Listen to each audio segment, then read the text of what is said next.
because this is definitely license price 0, and then the second song on this is like, yo, you're gonna owe me $40 if you use this. What is going on with let's go with ambient. There we go. Vocals, instruments only. Scroll. Yeah, scroll. Here we go. Oh shit. Forgot to change all this info. Hang on. RIP Compendium, question mark. Creatures. Public. Done. Change.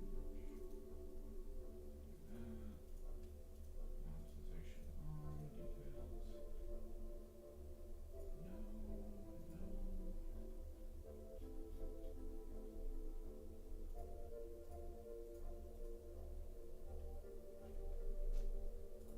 No. Little rush today.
What up, Wonder?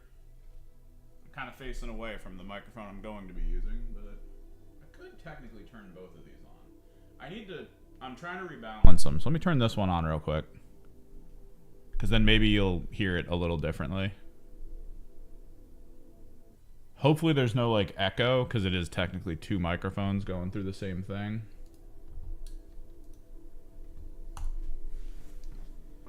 Because I spent 4 hours yesterday fixing all of this up over here.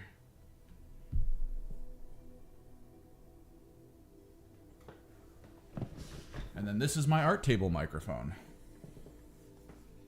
Because I finally got both of my condenser mics over here, so we should be good. There's like an area of microphone coverage that should be here. I can turn this one up if it's a little too low. But this mic right here should be okay. Should be fine. I might have to like look at it to talk to you guys, which will be a little weird when I'm painting. But at least we've got something. So today what we're doing is we're sticking to trying to get the brassing color going. I always have to worry. Saying don't worry isn't going to change that I'm worried. That's how my brain works. Perfection at all times. I mean, a new edition was needed for clarification and readjustments of certain balances, but I don't know. I do feel like they should have at least tuned some of the squads that hadn't been updated. That would have been good. For them to just be like, let me get this going.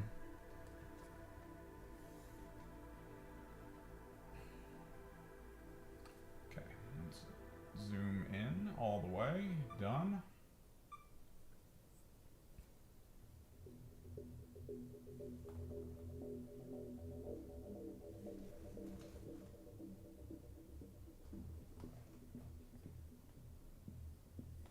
mean, everything's on that cycle.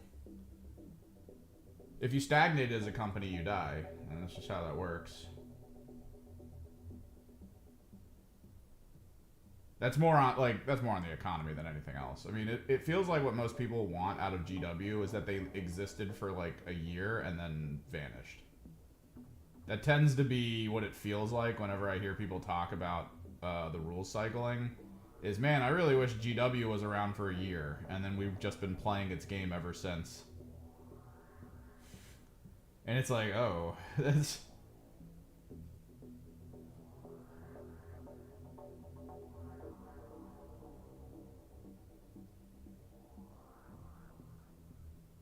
Like, sadly, this is the way it has to be.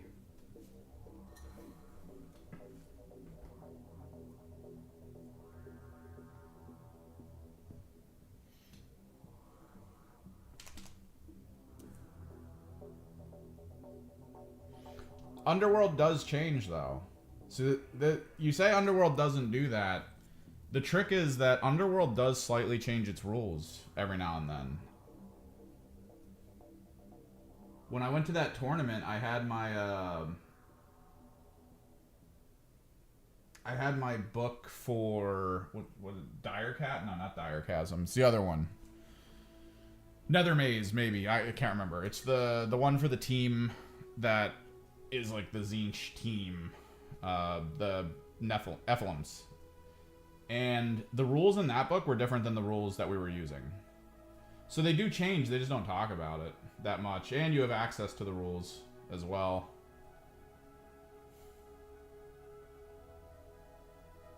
Which we're going to be getting now for Kill Team. It's going to be free. You can just get the rules and go.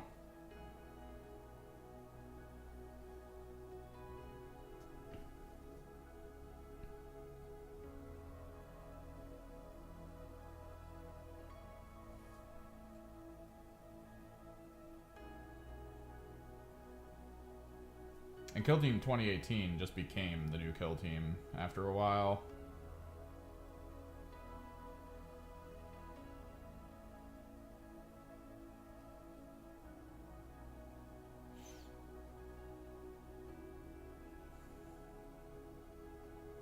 Like, it can't really exist in a vacuum, necessarily.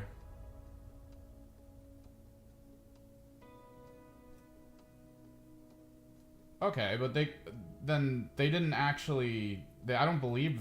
Did they say this is 3.0, or did they just say this is the update to Kill Team?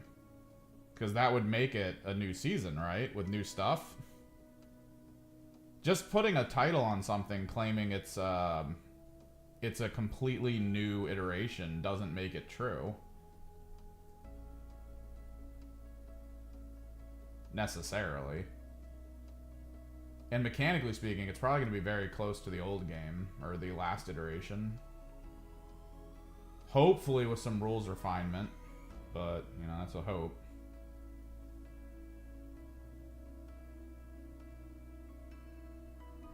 Yeah, but, okay, but, like, what's the worry? Is that the issue you have? Is that it's 3.0 when they could have just called it, like, Season 4 with rules update? The logistics of calling it something, like, one way or the other doesn't really change the fact that it's still just the game. I don't know. The annoying part is the Compendium stuff, just because I do feel like they probably should have had Custodes and Tyranids in the pipe as, like, hey, you can still play them. Whereas it sounds like, based on the writing we've read, that those are just gone, which is insane. They shouldn't. The White Dwarf kill teams were put in the annual that they explicitly said the annual plus Geller Pox and the Elicidian will all be updated. Let's go back through chat because you guys are actually weirdly blowing up in a way that I didn't expect. How do you feel about the changes from EP equipment to equipment more aligned with strategic assets for narrative play? What did they talk about with that? Because looking at it, it seems like they've just changed how the beginning of the game works. involving you picking, instead of like only picking 2 barricades, you get to pick other things now. And actually have like a pre-game strategy as to what you want to do. I gotta go over that one article they just dropped with a little bit more information, because I feel like there's something there that I missed.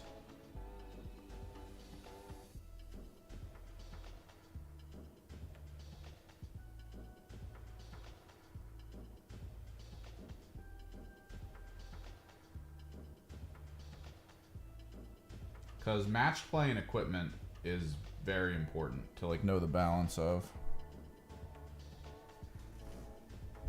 Somebody call me already. You get to carry, or is it like 4 points and then you can spend it on stuff to deploy? Because I feel like some of those deployables are more impressive than others, which would mean that they'd have more value being deployed. Like, why would you not just choose, like, heavy walls all the time versus barricades? I feel like most people use barricades to block momentum anyway. That's probably the big thing that I need to see, is how those are going to work. Like, explicitly. Because I feel like some of them should probably be set up further than you can go with other things. Some of them should probably be restricted to very close. I want to see that.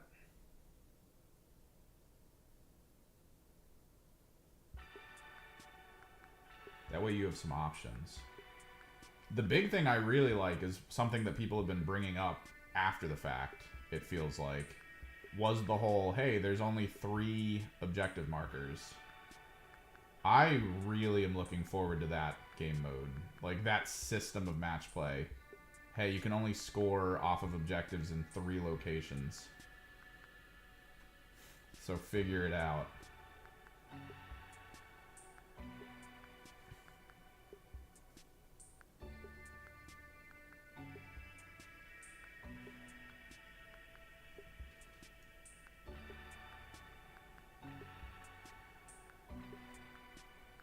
So you can only take 4 pieces of your army's equipment.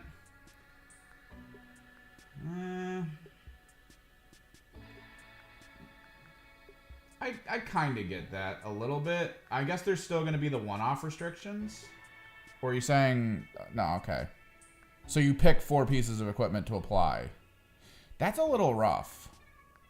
Okay, is it only 1, though?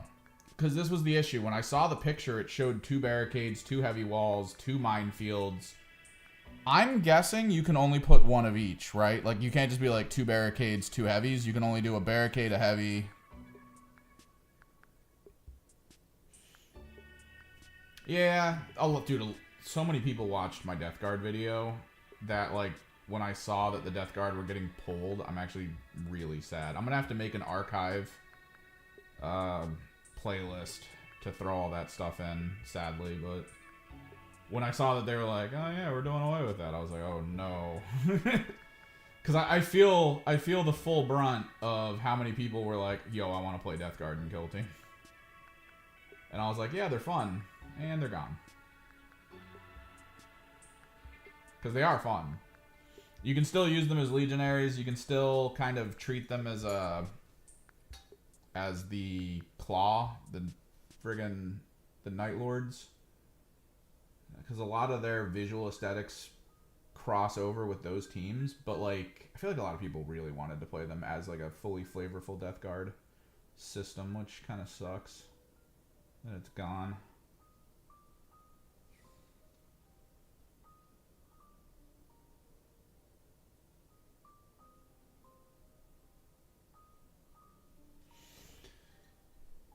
Okay, so how's that working out for the terrain? They're saying that some terrain gets to stay, but the orc terrain goes away, even though everyone loved the orc terrain. I feel like they can say that, but match play tournaments, which are done mostly by, like, people, not directly Games Workshop, I think they're not going to care, man. Like, I think the terrain, for the most part, is still going to be up to you what you're going to do. Unless now they're very explicit on what every terrain piece does, which that could be a little annoying. if they really break down the terrain as like you need this specific piece and here's all the rules for it, that could suck.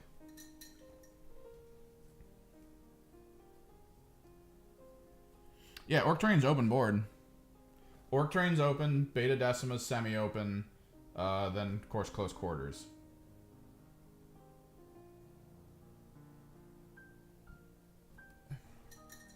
Which Close Quarters sounds more interesting because why the hell would you put a ladder in Close Quarters?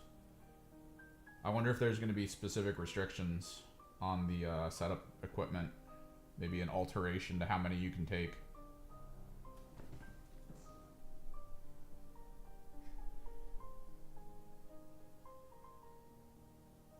Dude, if they got rid of Gallo Dark in this edition, between me and my friends, we've got 5 Gallo Dark boards. I'll turn up the brightness on this for you guys a little bit. I like the Vespid kill team in general. I think the Vespid kill team is the test base for automatic play, because that's the whole thing, right? They had to add the rules for co-op. I think the Vespids are going to run using the general co-op rules, because they did say that that team works autonomously normally, and that you're supposed to use the points you have access to with the communion point stuff to get them to do things they don't want to do. So I think that's going to be a team where the co-op function is basically how they play. Which I think is hilarious, because I want to see like a master class in that team, because the master class of the Vespid, in my opinion, would literally be guy sets up team and then activates in an explicit sequence where they never have to use the communion points. They just go, right? Like, team just activates, does what it does, and he just keeps moving. Solo play, alright, well, I mean, we don't know how solo play is going to work out. Hopefully it's good enough. Because, okay, there's always been this thing between me and my friends about the idea of playing, like, a tabletop game that's sort of D&D-ish. And I think it could be really cool. And I know Games Workshop may never do this themselves, but it could be really cool to have a pre-existing rule set for automatic play to allow for you to play, like, let's say Wrath and Glory, right? The tabletop game, the pen and paper. And then when combat occurs, to be able to actually set up a table, because, I mean, I've got tons of terrain, I've got tons of stuff. And then the DM has, like, a built-in system of, like, all right, these guys are on the field. They already have a sort of autoplay system attached to them, but then the DM could maybe step in occasionally and make them do something specific.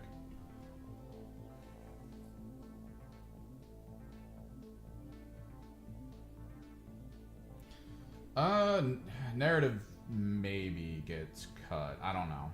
I don't think narrative was in a good spot to begin with. Most of the community had to fix it. If it does stay, hopefully Games Workshop did look at a lot of the community fixes for narrative and was just like, oh yeah, we should do this. Because it was extremely slow. It was very boring. The reason they would cut it, though, in my opinion, is because Necromunda exists. If Necromunda exists, why would you have 2 narrative-driven systems? Like, that seems like a waste to try and put effort behind 2 narrative-driven systems. Even though almost every version of any of their games has a narrative format. But maybe the skirmish size needs to be Necromunda or Kill Team. I don't know, though. Yeah, rip Deathwatch, rip Custodes. Technically rip the Scions team. So the team I'm wondering about right now is the Inquisitorial Agents. I know people at my local were saying, oh, well, the Inquisitorial Agents have access to the Scions, therefore the Scions should exist. But the reason the Scions were in the rulebook to begin with was because in the Ashes of Faith, they were given a Scion squad. They were still treated as an auxiliary. So there's this notion that I have of like, oh, what's going to end up happening is the Inquisitorial kill team is not gonna have Scions anymore. Maybe they'll get the Aquilons as a possible, you know, assistive.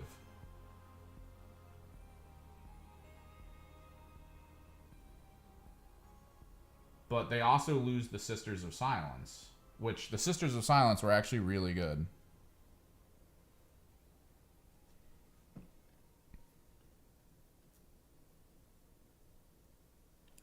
Yo, Ratlings, genuinely, I would love that. The Grots of Mankind. I love Ratlings. I love the concept of them. I was really hoping we'd get like a full Ratling army at some point. But that'll never happen. People will have to just keep converting all their Gene Stealer cults with the Skaven from AOS. That's just gonna have to happen.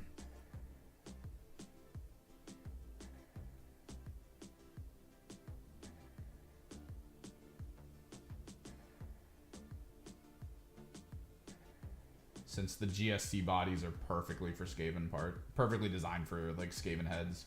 They all have that slight hunch forward, which the Skaven head fits perfectly into.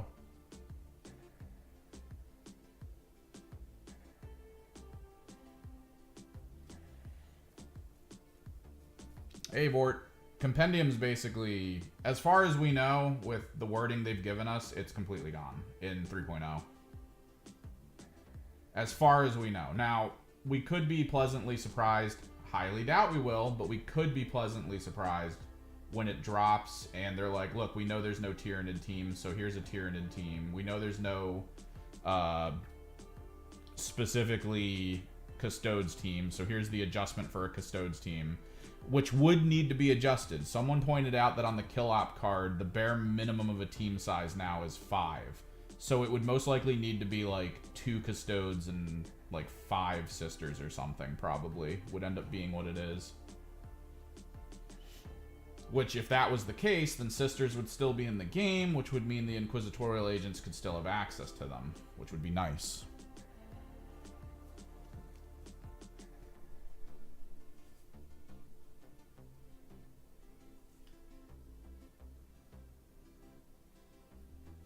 Oh, dude, people love Skaven in 40k. They look great, too, which sucks that they're not actually, like, specifically...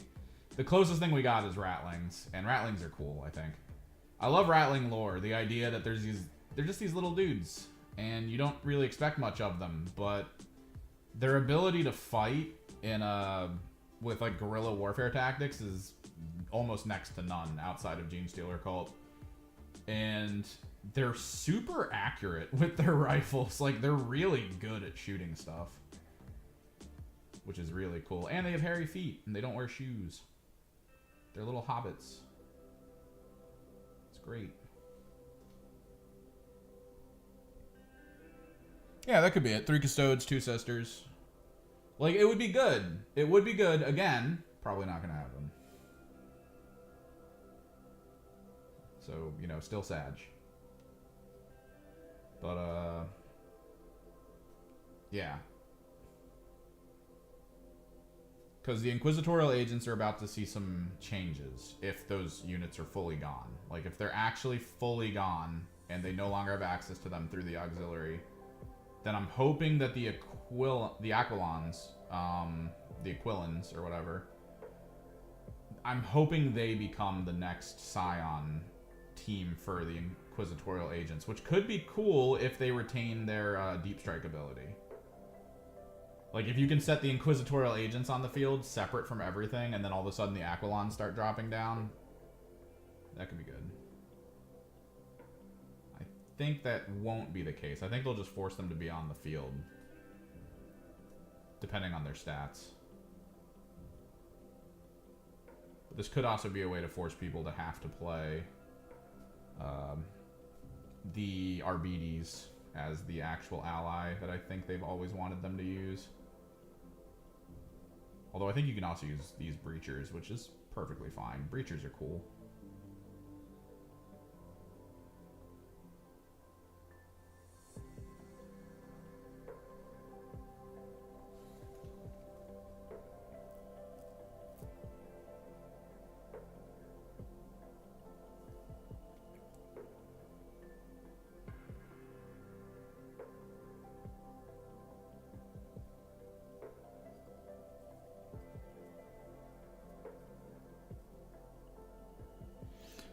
Okay, so there is, in the Compendium, there is a squad called Intercession, which is a little different than the Intercessor squad.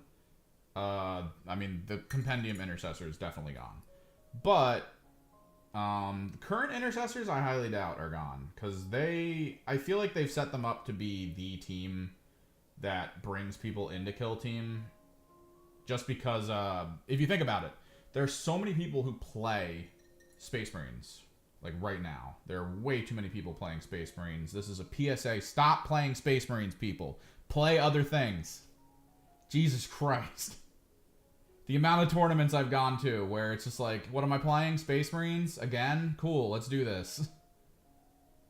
Please. I beg of you. Please. Me and Greg, we've had enough. But because they're common, because they're the norm, I feel like they're going to try to keep that team in. Now, Justian, I'm pretty sure, is gone. Justian was a huge problem. Because Justian was supposed to be released in the US, but inside lore that is more hearsay than lore, supposedly a lot of these like sub-Games Workshop projects that are like the blind box things for heroes and all that, supposedly they're being handled by a different distributor because it's not necessarily like a direct Games Workshop product, right? So Strike Team Justian was being handled by this company who has been constantly screwing up timings and orders with so many different formats. Like Combat Arena was supposed to be in the US like a year and a half before it actually made it to Justian.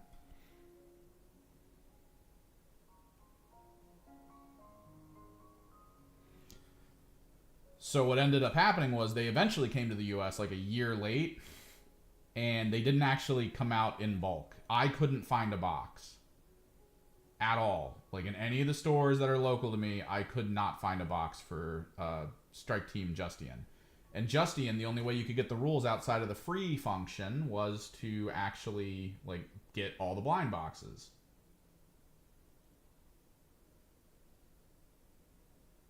So there was just a level of them, even though they were technically the kick it in neutral and just play a game of Kill Team type team, because they didn't require a lot of thinking with equipment and all that.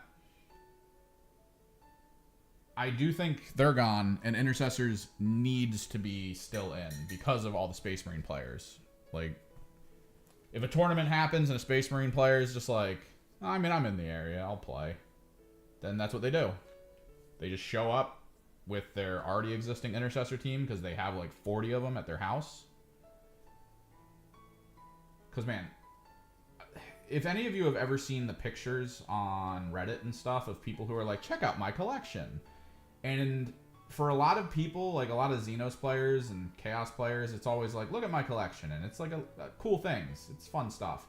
It's probably like 5,000 points worth of Chaos Space Marines or whatever, you know, it's fine. Then you see a person who plays Space Marine, and they're like, I didn't even think of battle detachment limitations. I just wanted a Legion, and it's literally like 40 squads full of Intercessors. It's like 30 Land Raiders. It's like 40 Predators. You're like, what are you doing with your... What is this? How'd you do this?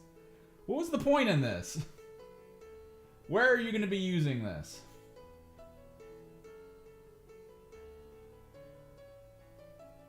To play this would mean you're dedicating a month to completing a single game. Like, that's insanity. And it's the Space Marine players. It's always the Space Marine players who do that, which is why you want to keep the Space Marine Intercession Kill Team free. Because you want people to play. You want people in your system. No, yeah. Dude, I'm so mad that there's no Tyranid Kill Team. I am so stupidly mad that we've gone this far without a Tyranid Kill Team. Now, there's teams that I could suggest you use as your Tyranid rules, but that's just nowhere near as fun. I know I've seen people convert Tyranid models to be Gellerpox, right? Now, I think that's dumb, because I don't think you can use those models anywhere else. You're designing them to feel like 4 different Hulks. You're designing them to feel like a bunch of weird, like, walking dudes with grenades, as well as a ton of little glitchlings and bugs. Which can be done, but because of the base sizing, because of all of that, you're not going to be able to use them, just in general. It's only going to be for Kill Team that you have that. So if you want a NID team, that's great, but if you want a NID team, you can be like, cool, now let me take these over to 40k real quick. You can't.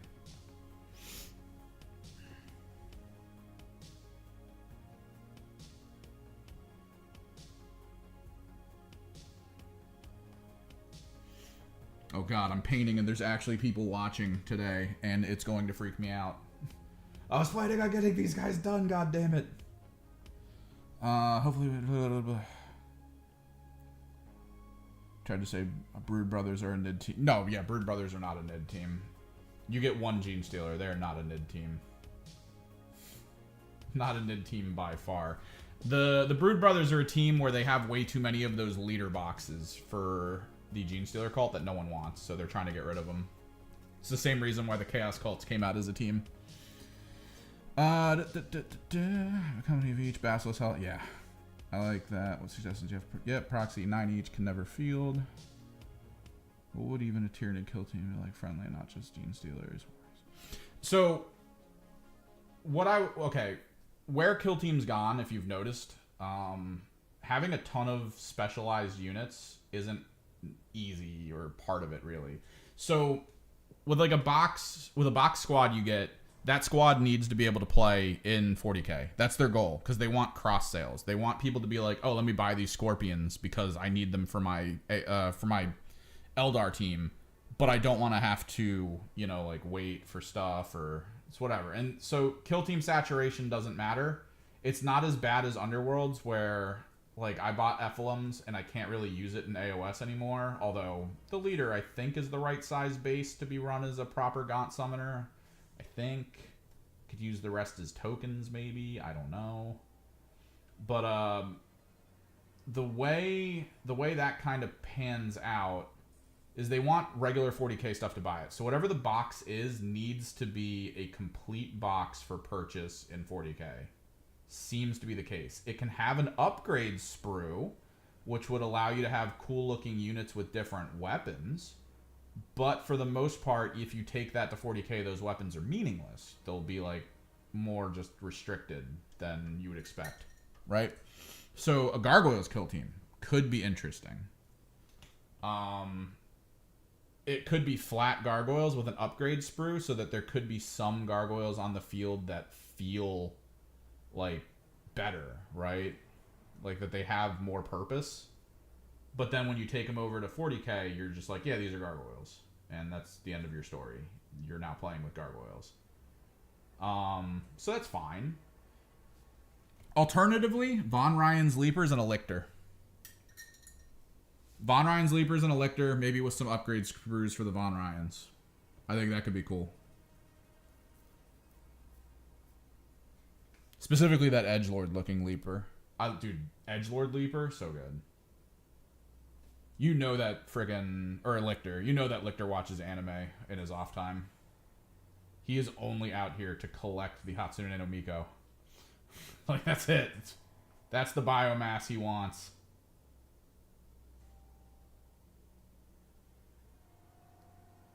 Gets back into the Hive Fleet. To his giant collection of body pillows.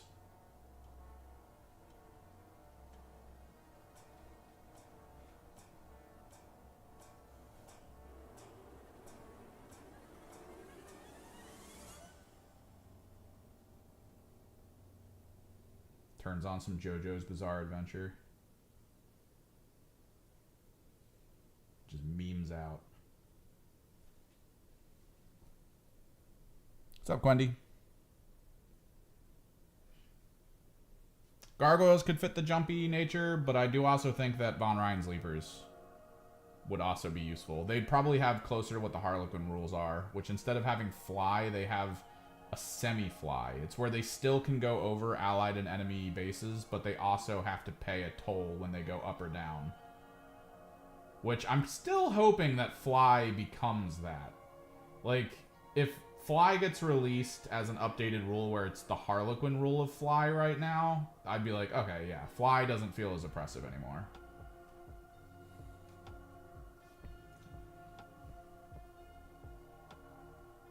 No, yeah. But that's the thing, right? We just talked about how, the new system for the Vespids involves sort of an autoplay function that was introduced for the co-op function. Could you imagine a Tyranid team that has that built in as well? It's a new thing that can be used in the game, is Synapse, which it could be perfectly fine for you to leave Von Ryan's Leapers outside of Synapse range so that they can just do what they're supposed to do.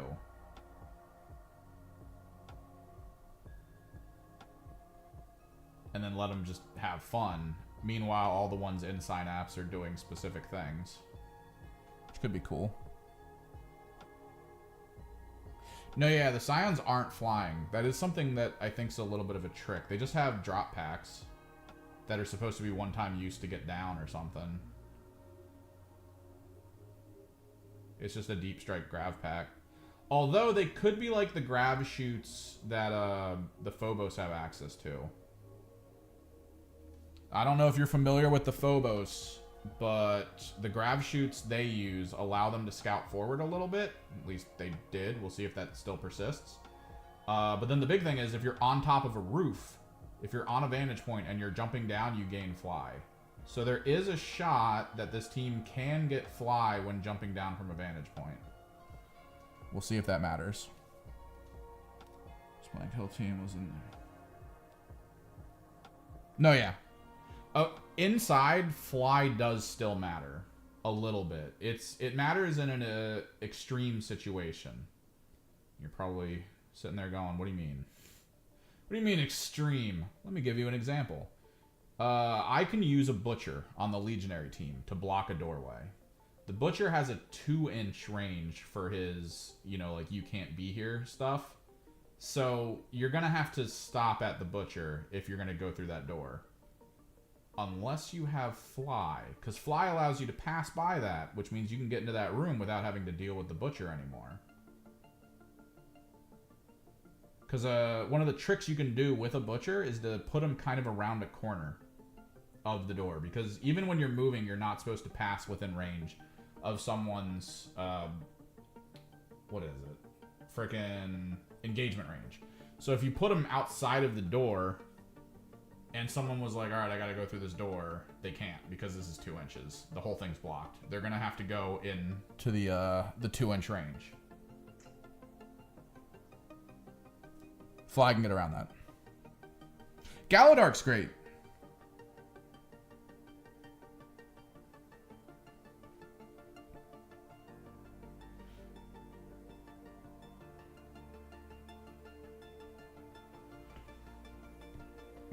Galadark's probably one of my favorite versions of the rule sets. I do like Close Quarters a lot, due to the changes with like Blast and Torrent and all that. There's a lot of units that suck in the general game that are amazing in Close Quarters.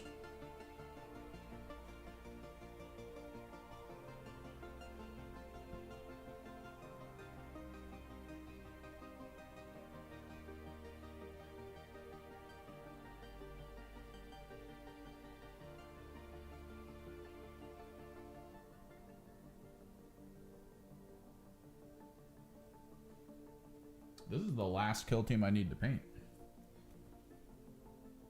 Oh yeah, Kasserkin you want to lean into almost anything but that sniper, really. The grenade launcher, the flamer, the melta, and the plasma are usually a better idea. Although you can put the sniper near a door with a big room, because I think he's the one that can always stay in cover, right? So you just leave him by the door. As long as he has vision on some of the room, it doesn't matter. He can just shoot people as they pass through, and it's completely fine. But you definitely want a Melta with a Kasserkin in close quarters, because if you can time a Melta, like if you sacrifice your demo trooper doing something cool, and then they move up afterwards, you can send a Melta in, and with all the new Kasserkin update rules, oh my god, that Melta. Against any elite unit, that elite unit is dead. That elite unit is 1,000% dead. I one-tapped a warrior with the Melta. Like, he just couldn't do anything to it. He just died. I think he got hit with like 28 wounds total or something. It was crazy. All because I was just like, let me get a couple more crits involved. And this was before the buff. So, like, now that the buff is in place, you can get at least a hit extra and a crit. Oh, so good. No, this team is supposed to be themed like... I mean, it's kind of close. But the team is supposed to be themed kind of in the vein of how fireman outfits are supposed to work. How they have kind of like that lined color. That's usually serves as a sort of like reflective so that people can see it. When they're in a burning building, you can kind of make out who a firefighter is to be like, oh, I'm over here, I'm trapped. Kind of situation. So they're just firefighters.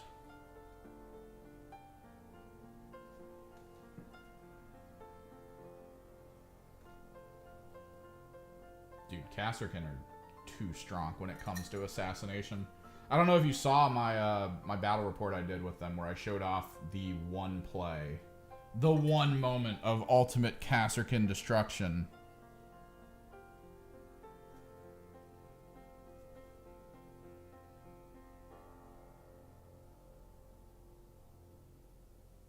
You use the beacon that allows you to get an extra hero point. You use the warrior who also gets an extra hero point. And then you chuck a nade into a group of people. Oh my god.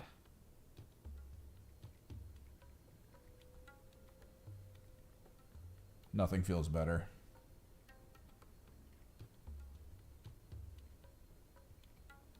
I'm debating actually making it high vis too. I have some like pearlescence and stuff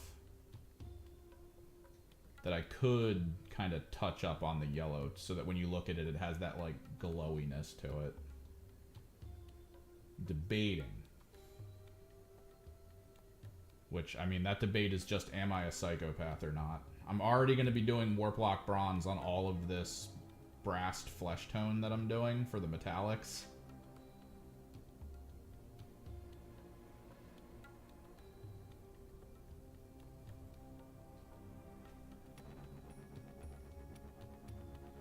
I kind of want to pull this camera down for you guys. I feel like it's too far away. If I do it, the cable's gonna shake and it's gonna cause the video to disconnect occasionally. I think we'll leave it for now. I'll fix it later.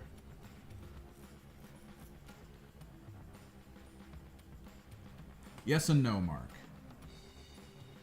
Alright, we're gonna do it. Screw it. You might lose video for a little bit. I just have to readjust the cable. We're doing this. I need to drop this whole arm down is the problem. Which means I need to push this wiring over. Yep, see? You already lost video. I didn't even move it yet. Let's do it here.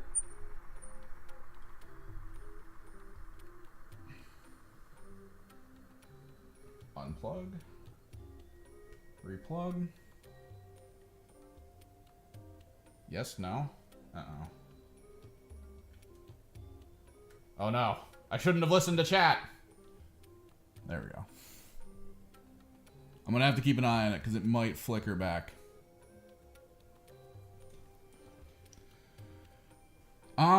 Okay. So, will it be harder? Yes and no. Yes, based on what units you have that you've constructed already.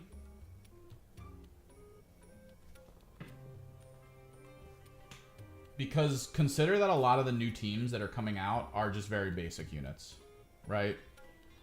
Like, if you play Aldari and you have a squad of Banshees or a squad of Dire Avengers or a squad of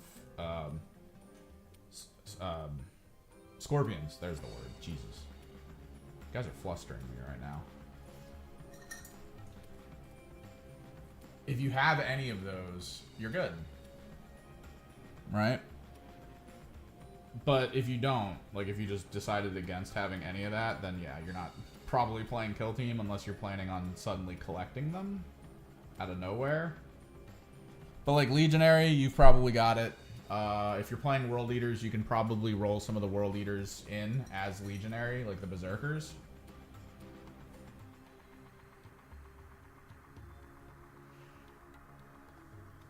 But then you look at things like Sisters, and it's only that one type of thing now. The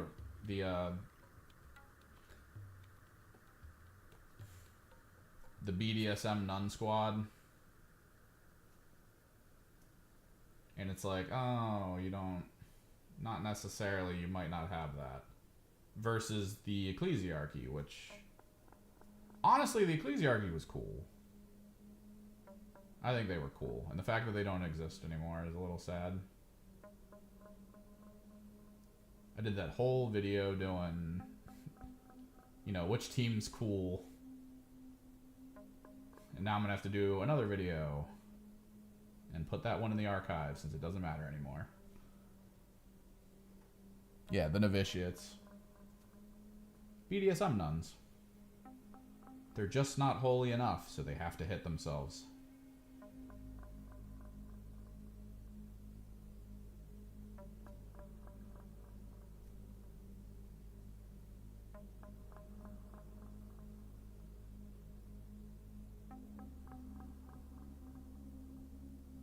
Who's been bad? You've been bad.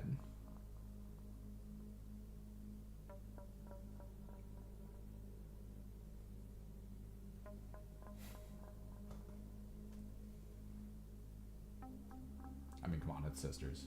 They're always hitting each other.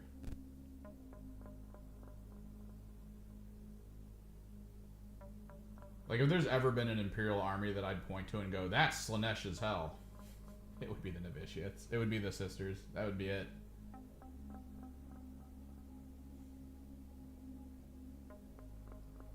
You could probably easily theme Slaanesh Novitiates team. I am currently using Army Paint or Speed Paint, but I use a ton of different paint. Well, yeah, they've got their corsets and on. They all look like the leader of the Novitiates. The Novitiate leader is just a sister at that point. You get a full squad of those instead. Which one's this? Oh, this is the Blowtorch guy. This is the Hatch Breaker, or as we'd like to call him, the Hatch Sealer, because he can't go through walls in close quarters, like it says he can. Still my favorite moment in Kill Team releases is when they did the battle report for this team, and they showed this guy going through a wall in close quarters. And, like, a rules guy wasn't there to be like, stop it. No, don't do that. That's not how this works. Don't confuse the people.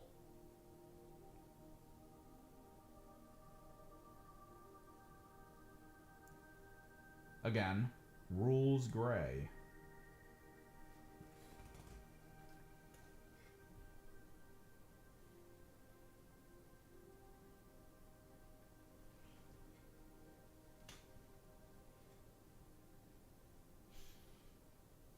But yeah. So, geez, still going back and forth on points. So yeah, I still think there's routes for people who just play 40k who want to get in. But there's a lot of people I know, at least from the local group, who play almost exclusively like custodes, who they were happy that they had a way to play Kill Team, even though they did recognize that the only reason their team would really work is if they were playing against people who didn't know the game that well. Like, custodes are really the, hey, do you know the rules check of the game? Just because people play into them and they're like, God, these guys are so powerful and awesome. But then, like, a skilled player is like, yeah, I kill one a turn and I do all my missions. So, I'm not really that perturbed by there being 4 guys on the field. I just kill one a turn and then I do other things. And it's almost repetition at that point.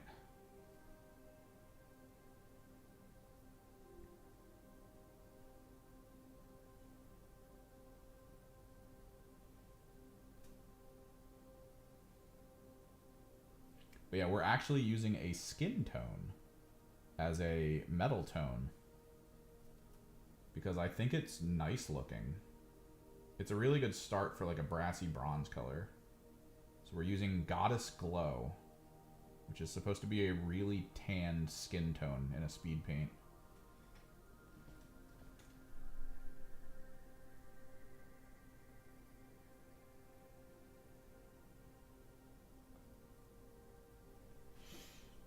Yeah.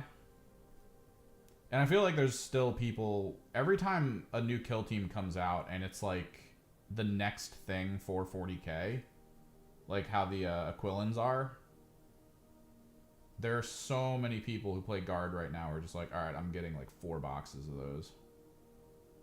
I need to have a full entire group of potential Aquilans. So they'll have them for 40k, and they'll have them for kill team if they want. A lot of locals, though, have been picking up kill teams. I'm so excited for actually getting in on some kill team action. Supposedly there's going to be a local store kill team tournament, like not a major one. I'll be able to earn another one of my kill team trophies.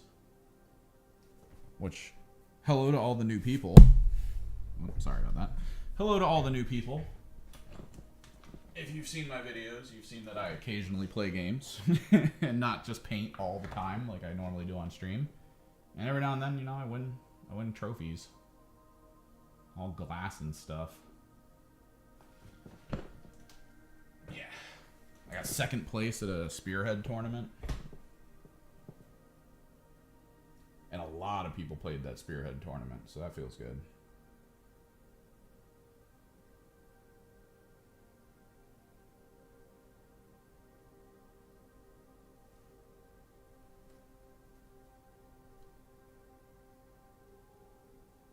This guy actually had his hair up. That's why we left this.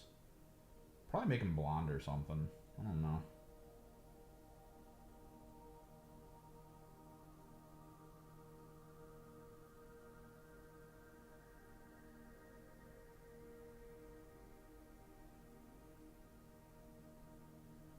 Nothing better than having an exposed upper scalp when you're busting into rooms in a giant Space Hulk that you don't know are either pressurized properly or will just jettison you into the cold darkness of space.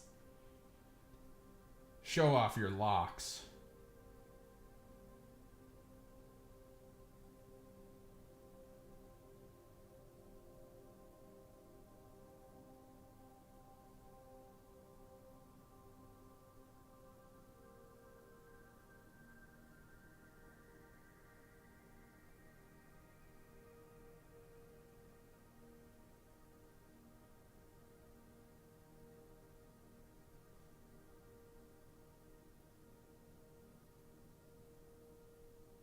No, yeah, I've been trying, like, I'm painting these guys because these guys are part of the faction focus. Right now it's on hiatus because knowing 3.0 is coming and knowing there's going to be changes, I have a lot of videos I'm going to need to make. One's going to be on any of the updated rules. Hopefully they're updating rules and not just massively changing everything, so I don't have to change all of my how-tos.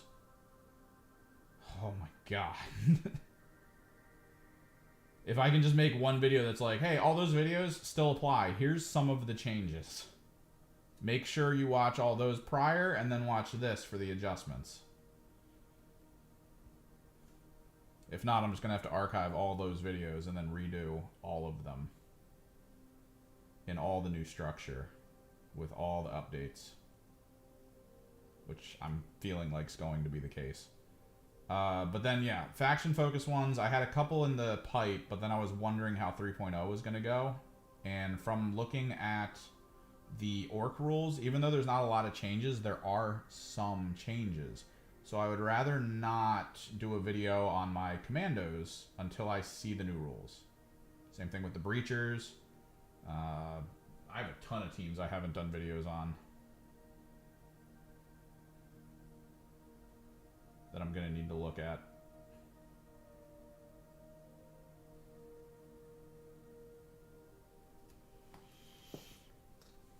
I love that they were like, fine, you nerds, we'll get rid of the shapes. And everyone was like, yeah, why'd you even use shapes? Completely forgetting that there's Eastern European countries that don't do anything in inches at all, ever. That they were trying to universalize most of the rules so that people could easily understand it when watching it streamed from country to country. But hey, you know, we can be selfish and force people to do what we want. That's what we do. We're nerds. What's this? Oh, that's the axe head.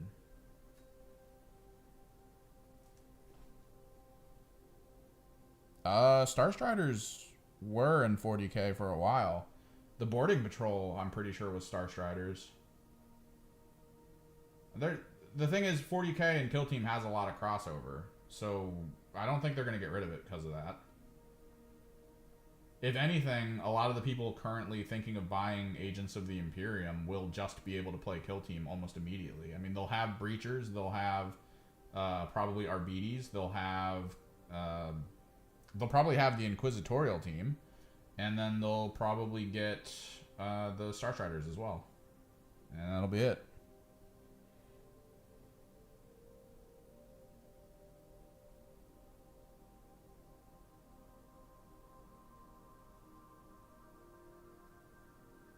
No, okay. And always consider this is a nerd as hell niche. No one will ever be happy. Okay? No, like, if you're looking for others to be happy, get that out of your head. That's never happening. No one will ever fully be happy with anything that happens ever. There will always be someone who has a massive criticism that feels very foolish to listen to. Like, you're going to listen to someone go in on this probably in a video. Or you'll see it pop up probably in your feed of just someone like, oh, they finally moved it to inches, but this proves that they're the worst company ever. And it's like, all right, come on. Come on. Let's just play some games, please. I think they're going to be universally changing the packaging. I think for a lot of the teams like this, they're probably going to be designed as a 40k box, but they might have like a Kill Team logo. Or you might just have to find out that they're a Kill Team later. It's one or the other. From what they're showing with Kill Team, it does look like they are genuinely interested in pushing it further. Because there is such a rabid community built around it, which is good. It means it's already got a big base to start from. And if GW can capitalize on it occasionally, I think they'll enjoy it a bit. They'll enjoy interacting with it. They'll enjoy getting some money out of it. It'll be a much more interesting way to work. Because from what we've seen with things like Brood Brothers, there's an element to it where it does feel like, hey, we have too many of this product. What do we do? Hey, let's make it a Kill Team. Before the cultists suddenly became really good in Chaos, like when people realized how meta cultists were in Chaos, like, cultists never seemed to sell. They always seemed to be on every shelf at every store ever. And eventually I was like, man, that sucks. And then they were like, hey, cultist Kill Team. You get one of every single type of cultist box for the Kill Team. And the box you're going to buy is almost as cheap as buying all three of them together. Because we want these off of our shelves. Like, that was 100%. They just had a warehouse filled with this stuff. And they're like, how do we change this? How do we fix this? So they made a Kill Team. And Brood Brothers is kind of the same way. Because nobody wants those leaders. Nobody wants that leader box. I want a Patriarch. I don't want to buy that leader box to get it. I'm actually waiting for the Necromunda Malstrain Patriarch so I could have him as my Patriarch for my Genestealer cults.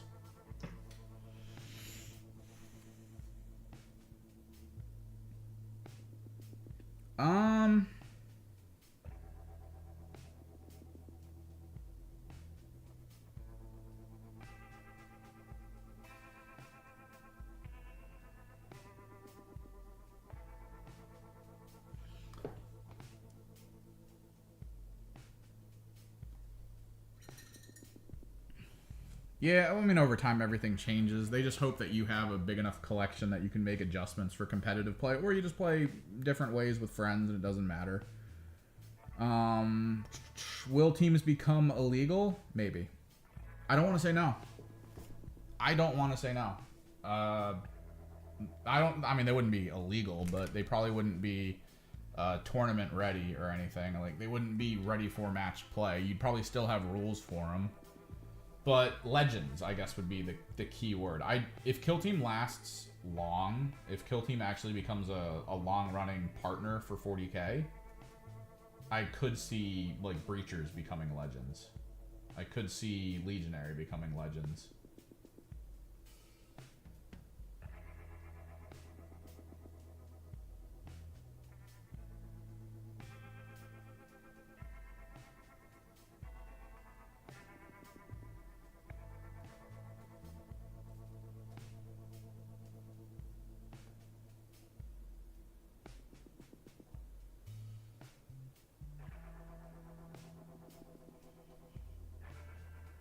I think the trick, though, is it might change in a way where they're like, all right, Legionary are gone.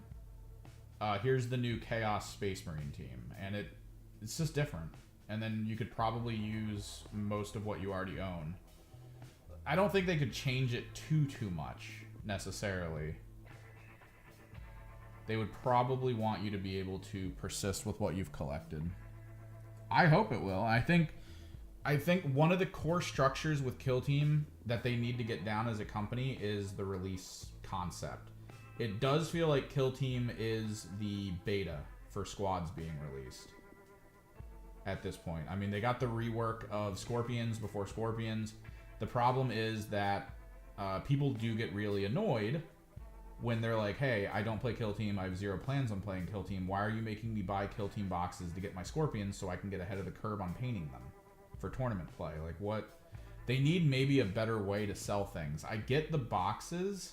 The boxes are great, coming with all the rules and cool cards and stuff. But I feel like they might need to readjust exactly how that works so that the people who play 40k don't feel as left out. And playing the whole, like, oh, all they have to do is wait a couple months. That doesn't feel good. So if they can reorganize a method of releasing that feels good for everyone and gets all their products sold, which is why I think they might rebox a lot of the stuff to just be like, hey, this also works in Kill Team, but if you're 40k, you can just buy them now. I think that'd be better, but I don't know. That is a struggle, like, business-wise, to have a front end where you have multiple boxes of the same thing out. Because if I'm new and on launch day, I'm like, hey, people tell me Scorpions are good and I want to get the Kill Team for it. And then you just buy the Scorpions box instead of the Kill Team box, and then you miss out on, like, the tokens and maybe an upgrade sprue. And it's like, oh man, I accidentally did the wrong thing here. That doesn't feel good. It's a struggle. It's definitely a struggle for them to get the right balance. But I do think it'll last at least a little bit, because weirdly, there are some tournaments where there are more people showing up for Kill Team in 40k than AOS, which sucks, because AOS is awesome, and I do know there's a very big crowd that loves it. It's just in some places, Kill Team is just way more interesting to people than AOS. I will say, though, if you're thinking of getting into AOS and you're like, I don't know, do it. Just do it. It's awesome. It's actually really cool. The rules in it are just fun.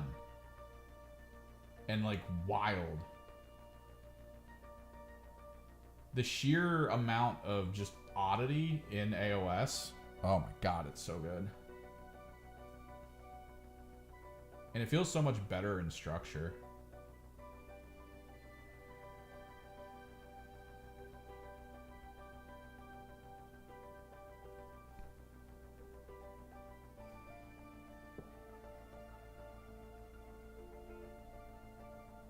No, yeah. Dude, when I was getting back into 40k and I was like, I want Kill Team, I bought Kill Team 2018 when 2.0 was already out. Like, I bought all of that. I bought a box. I bought models. Because they were all on discount, and I was like, it's probably going out. So I'll just grab them and see how they are. And it's like, oh, this isn't even the right thing. Good. Good. That's my local store, though. My local store just keeps everything out. Dude, my local store is like 7th edition books in boxes that are just on the storefront. They're like, whatever. Buy it if you want. We don't care. Dude, that store used to be the thing locally, and then like the people running it now are just like, we only really care about card games because they're the ones that pay our bills. And it's like, all right, I get that.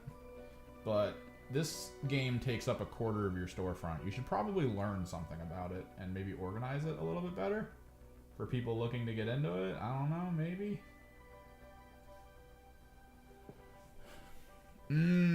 So roster building causes so many problems. Technically, you do have the ability to build a roster with some teams, but it's not like extreme. But once you get into like, oh, everything costs points and you can take whatever you want with these limitations and that's it, it gets bad at times. It's so hard to balance something like that because it'll just force certain metas into place. Because the meta, from what I remember reading and looking at for 2018, was you just go a bunch of Imperial Guard with plasma guns, or you have to go a bunch of guys with Feel No Pain.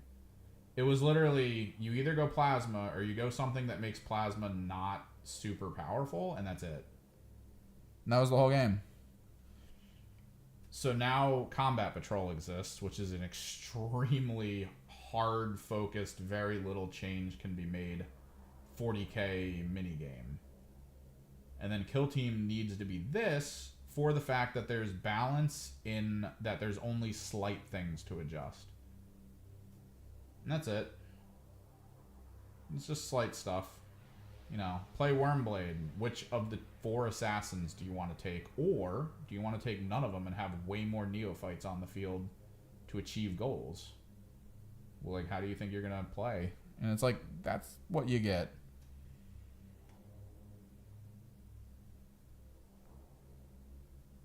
Yeah, KT, dude, one of the guys that took like 9th place as Hive Fleet last year, his name is Plasma Spam for a reason. Like, that's the name he goes by, Plasma Spam. It's because what he used to do was Plasma Spam. Like, there you go.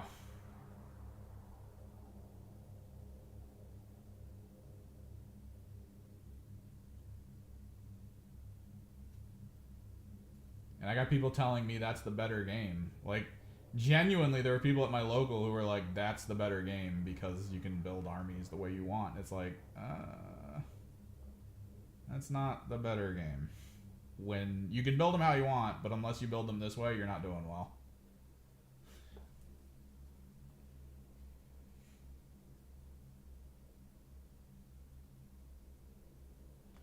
Nemesis Claw, if you're looking for them as Night Lords, yeah, it might take you a bit.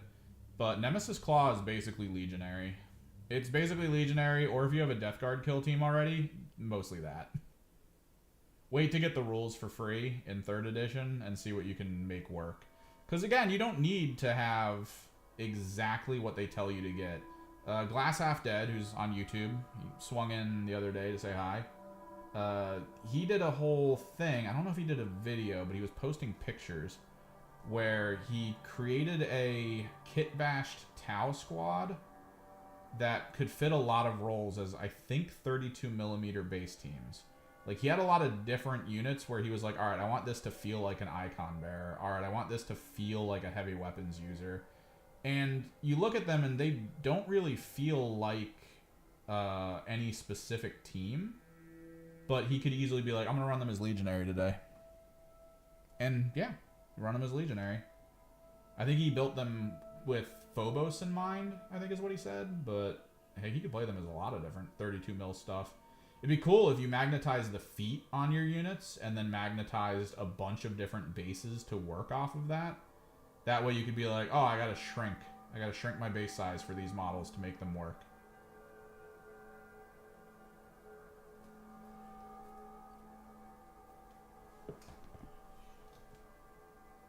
Yeah, but then you get to the point of, like, what command points work, right? Like, for the current mode, what command points do you run off of? Do you get the Mandrake ones as well as the Hand of the Archon ones? At which point you could get some broken ones, too. Because then you just go Phobos and Intercessors, and you still get the same double shoot function.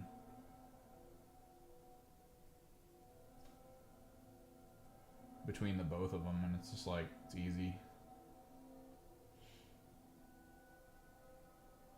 I remember there was a 2v2 that they were doing, and I think it was a shared command pool, and you had access to your command points, but then one team had like a weird command point that could technically be used by allies that would have made most allied teams really strong. And I remember they eventually were like, no. They only work for the team that you're playing. But the wording was just weird enough that it was like, well, if I activate this, my ally is going to be able to do all this crazy stuff. It's like, oh, yeah, no. No. No! Take it. Leave it for a pedantic nerd to try to break a system, right? No, yeah. Well, they shouldn't anymore. They really shouldn't. They did get nerfed a lot, but those nerfs were justified. Like, those guys were harder to kill than Custodes. That was weird.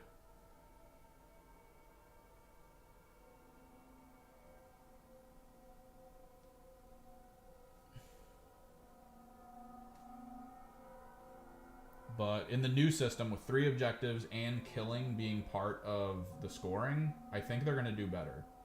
I think it's going to bring them back up. It depends on if their rules get changed too much. I'm interested to see what happens with the Phobos. So there's a lot of teams that have weird starting of the game stuff. Because I know we were talking earlier about the deployables. And how you get like all that.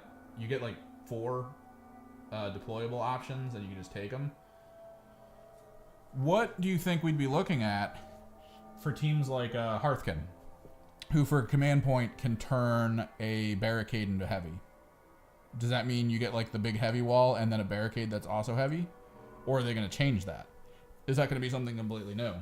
For teams like the Scouts get their scout points, which allowed them to put things like traps and minefields down. But if you look at that, the starting thing, there's already minefields in there. There's actually a little minefield icon, which I think is probably going to exist as a middle thing that creates like a 2-inch aura, most likely, of, hey, if you step in here, there's a chance you step on a mine.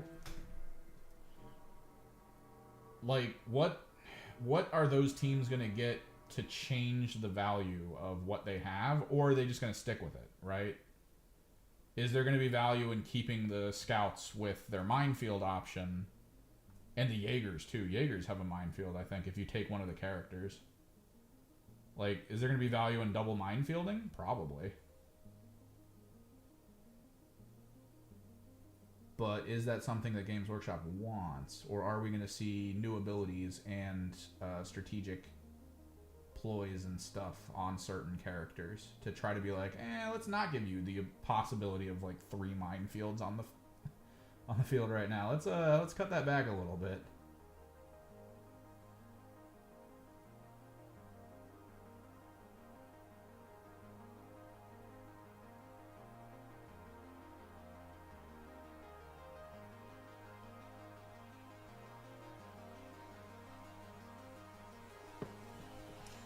I hope that the teams that don't get representation at least get something, right?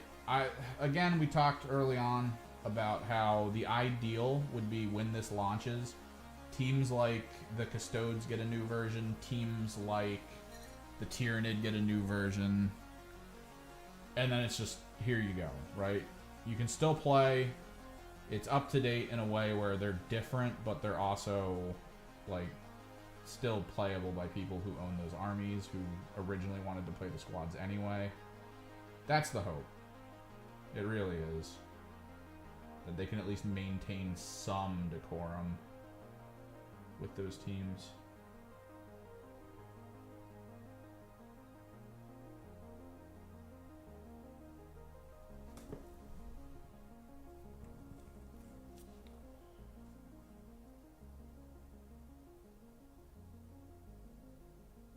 The Exaction K team is rough. I love them, but I also don't think they're that good. I still don't think they're that good. Their core component needs to change, and maybe that'll happen in 3.0. Your own Meltamine? Depends. If it's the mine that I'm thinking of, no, because the mine requires an enemy to move within range. But there are charge abilities where you can trigger the charge regardless of your distance to it, like the Phobos charge, where he can move up, put his charge down, then blow himself up. It's possible.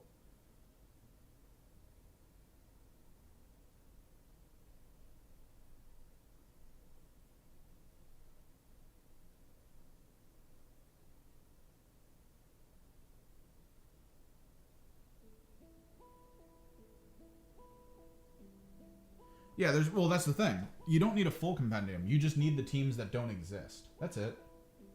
You don't even need to go back, because a lot of the more basic bespoke teams, you can easily just be like, oh, I play Tau. I can easily use this. There's a Kroot option and a non-Kroot option. I can just bring my stuff and we can play. And that's fine. But if you play Custodes, you can't even play Custodes or Sisters in Kill Team right now, as far as I can tell. Well, in 3.0.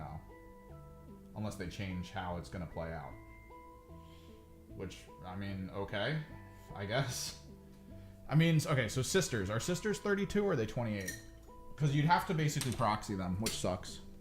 It's weird to play a proxy team to be like, oh, I'm running my Sisters as Void Scarred or whatever. Like, Wahapedia. Yeah, you're losing stealth suits. Talons of the Emperor.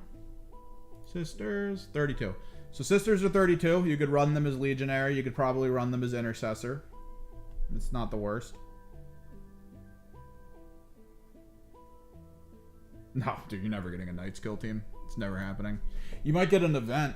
Dude, with co-op in place, I wonder if they're going to do that, where they have, like, one Knight. Like, one dog on the field. Or one Armiger. There's like, yep, you and a friend get to co-op try to defeat one Armiger. It activates 4 times in a turn, and it has a lot of action points. You're going to need to survive volleys of heavily devastating fire. Fully automated.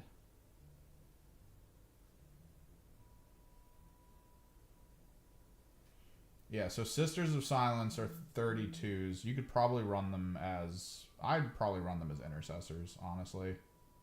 They're not the same profile necessarily, but like a lot of their capes still make them fairly large. So you could easily run them as that. But Talons, nah. You'd have to do something weird with Talons.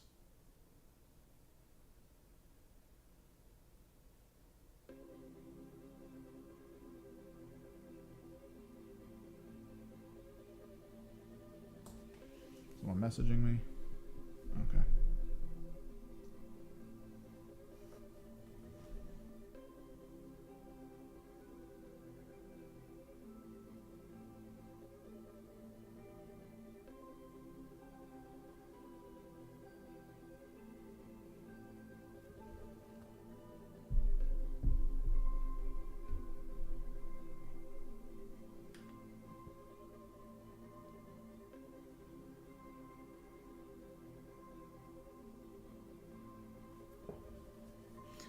I mean, it's not...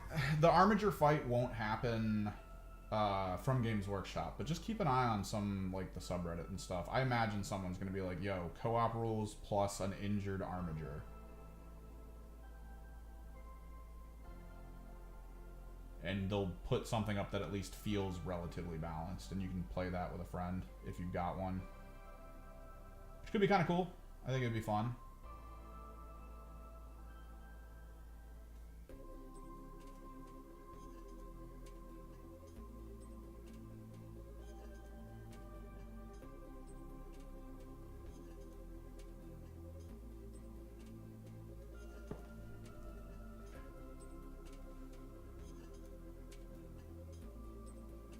No, yeah, Warp Coven are staying, just not the... Any of the teams in Annual. And an Annual replaced 3. They replaced AdMech, Warp Coven, And what am I missing? It didn't replace the Wormblade. It added a new... Oh, Harlequins. And then it added a new Wormblade. So the old Gene Stealer cult team's gone. Wormblade stays. New one is, of course, going forward.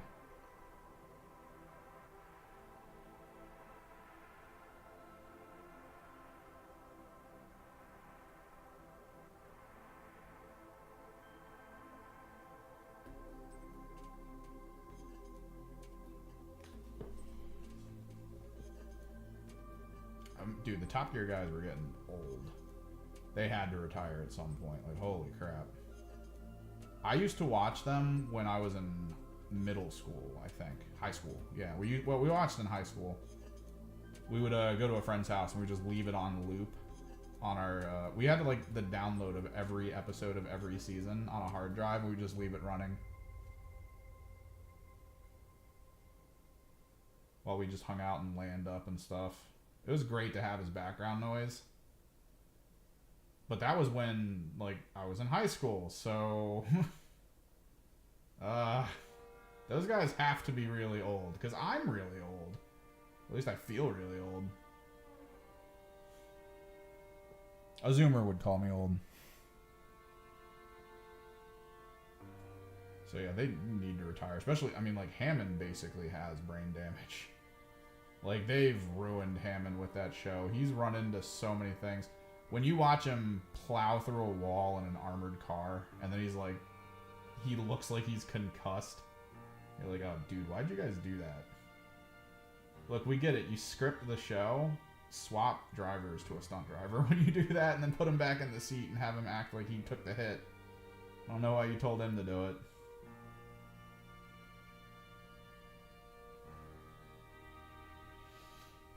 Yep, AK, no problem.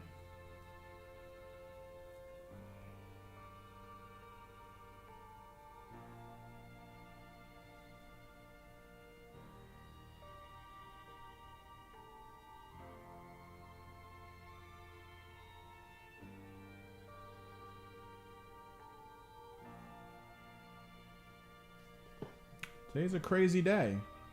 It's a Thursday. Last Thursday, I had 4 people watch, and by the end of it, I had 30 people in total. So thank you guys for swinging out and talking, distracting me from painting.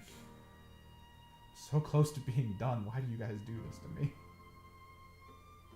I actually don't know what we're going to do when this team's done. We've got stuff. I keep saying this like there's no other projects, but I've got 2 Pure Strain Gene Stealer squads for my GSC. That's going to take a minute. I got Obliterators that I don't even need to paint, but I kind of want to paint.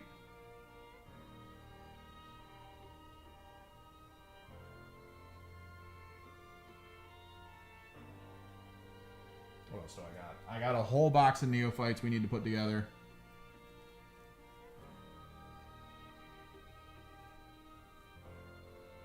No, yeah. Clarkson had his own car review thing. Oh, God. I can never remember his name. He's the one they added later on. It was Hammond, Clarkson. And then I get stuck on a name that isn't his. God damn it.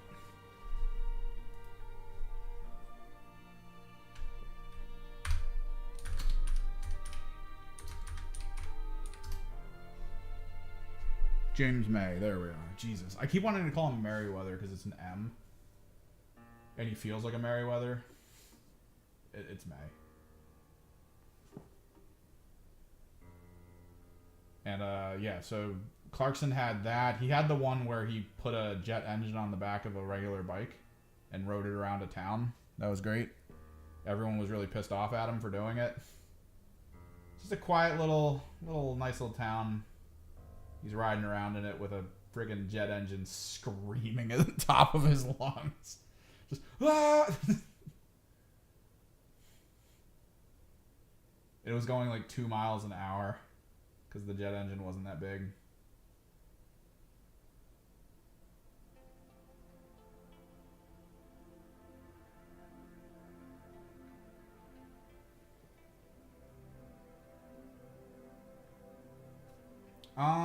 Teams I would really want to see. A lot of the teams I want are already kind of in place. I like where Warp Coven is. I love the amount of stuff they changed to it to give it like permanent abilities. I'm a Thousand Suns player at heart. I love Thousand Suns. Team though that we would want. Okay, so Pie in the Sky, and they missed their mark on this. They really did. During the close quarters, like seasons and stuff, we really hoped, my friends and I really hoped that they would latch on to the perfect thing to do during close quarters. They would have released the NID team then, and they would have put it into some kind of Grey Knight team that involved like one Terminator. That way it could have been sort of like a mini Kill Team Space Hulk concept. And I really feel like they missed the mark by not putting a Terminator against a Tyranid team in close quarters.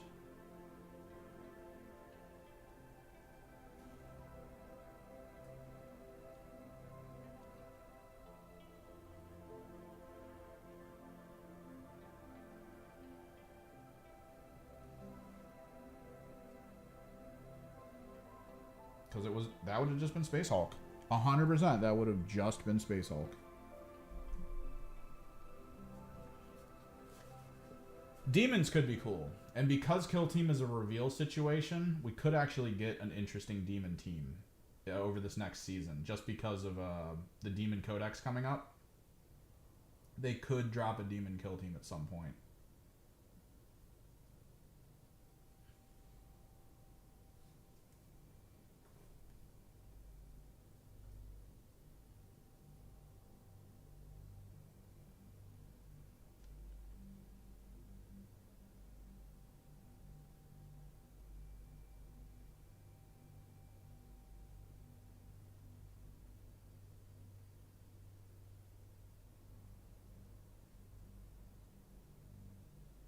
Because demons do kind of need some love. There needs to be like a new Zinch team stuff.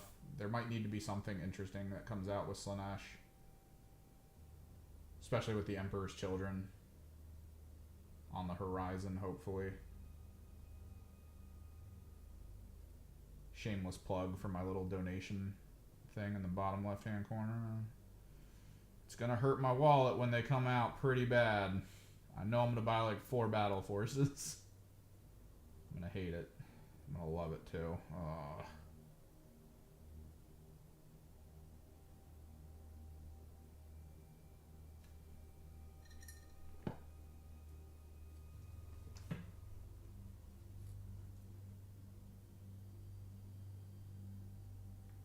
They do, but I mean that doesn't mean there's not like outlying I guess arms of the Tyranid, like sleeping forces on planets that are trying to like wait for certain moments.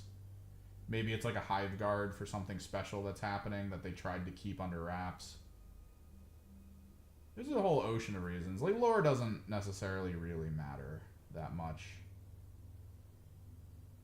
Or at least as much as people think. Because it could just be like there's a hive on a planet that is going to be a central point for an invasion, but they need that hive to stay hidden until it's ready. There are scouting NIDs like lictors that are supposed to be in areas to like check and see if it's safe to go that way. And just relay basic information of that part of the galaxy back to the main hive. There's all kinds of things.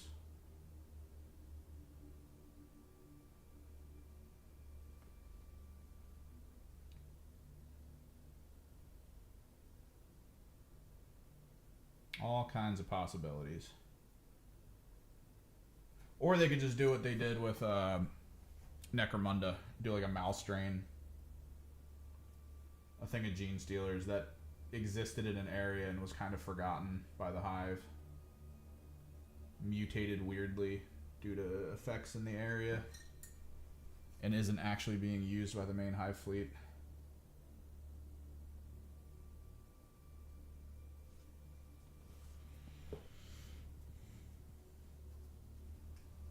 No, not in Chalnoth. But, I mean, Chalnoth is the area that they're showing. Doesn't necessarily mean teams need to exist. It could, okay, so it could also be, what would be really fun is, let's say, some weird inquisitorial Xenos thing occurred where an Inquisitor managed to capture some Nids and was experimenting on them, Wayland-Yutani style. And that was like the start of it. So the team is actually like a weird... They've got like Vox things attached to them.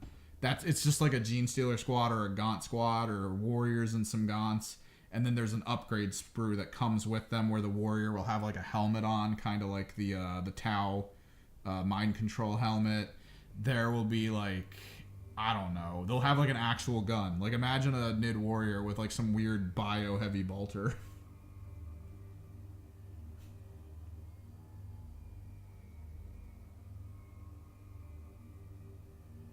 No, yeah, they change everything. A system that's been around this long needs to change consistently to try to update things, which also means old things get cut out. It just happens. Everything does this. I mean, there's really no major product or IP that's lasted this long that hasn't gotten rid of major chunks of its existence. Thanks for the subscription.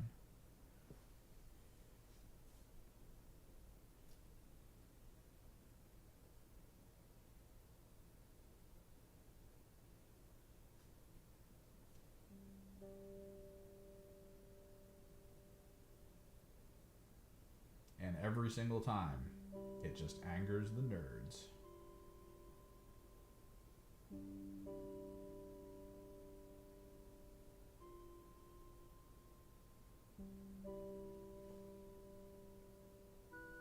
Yeah, kind of like that.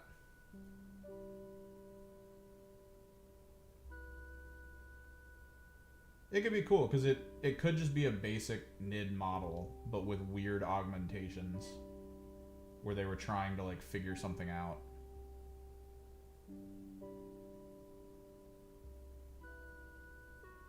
Trying to see if they could tap into the synapse to try to figure out their next move or something. I don't know. It could just be something. Something basic. Just a bunch of Gaunts running around with auto pistols. Pew pew.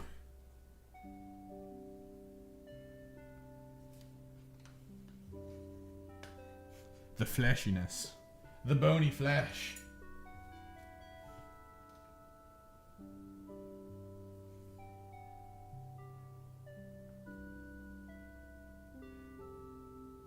If they didn't want me to do this, why would the Gene Stealers be all caked up?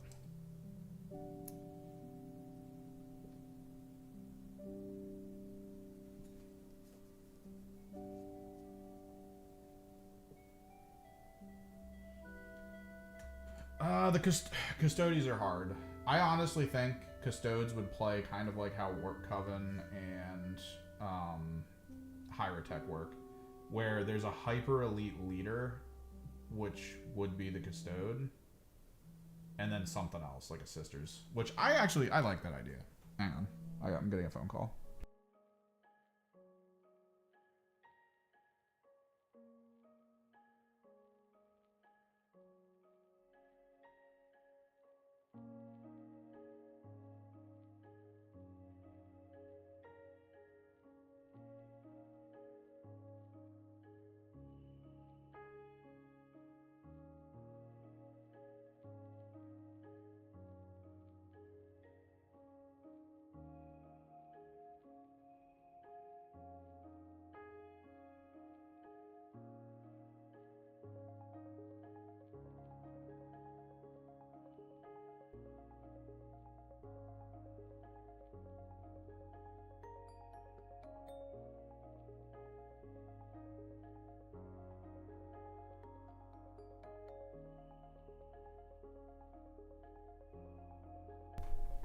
Alright. I am back. We're so close to being done the basics of these. I gotta get some correctives down though. There's a lot of area that got hit with the cultist cloak that needed to not be hit with cultist cloak.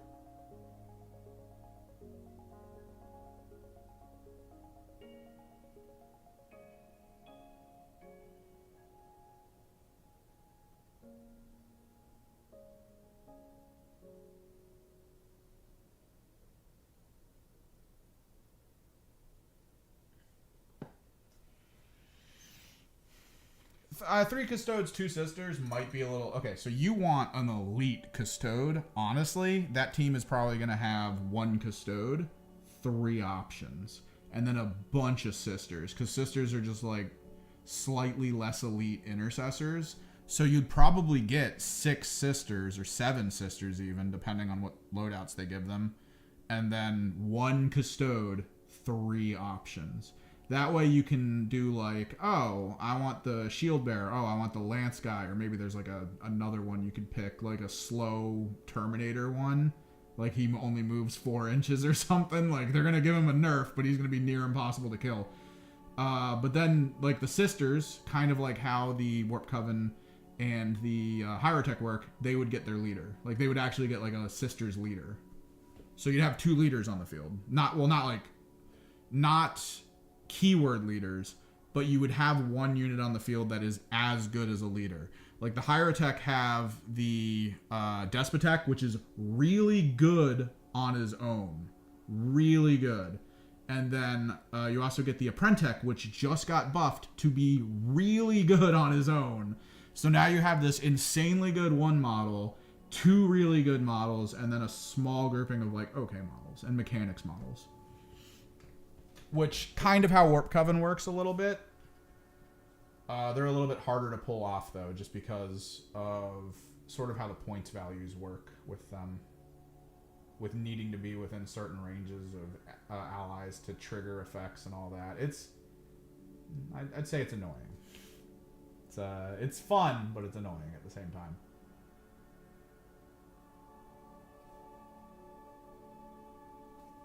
Work on him in a second.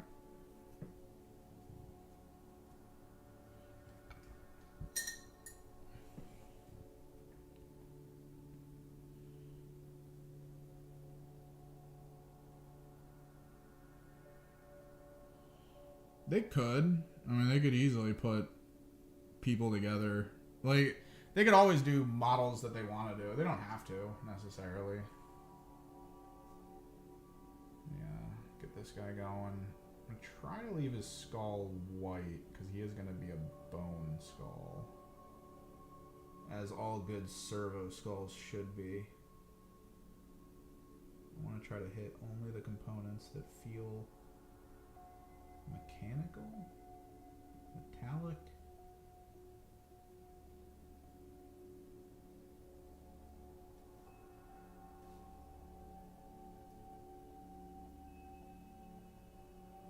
But it doesn't have to be for Kill Team. There's no reason to, especially Kill Team, I don't think. I don't think you put named characters all that often in Kill Team. Like, Justian was its own thing. But putting a named character in Kill Team never feels right, because everyone is elite to the point where anyone can beat anyone. And I feel like in a lot of instances, lore-wise, if you go with a named character, that named character should just never die. Like, you go up against a team that has that named character in it, you're probably not going to want to take Headhunter as your attack op. Like, this is not what you want. You're going to run up, melt a gun it, and it's going to walk away at full health. And you're just like, great, what am I doing here? So I think you move away from, like, the epic named characters for Kill Team.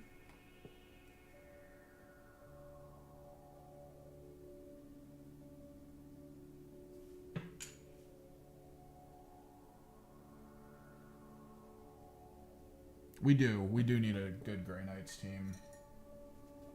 I kind of hate that I painted my friends Grey Knights, and they didn't feel that good to play just because of the way the balance of the game worked and how they didn't feel like they were part of it properly.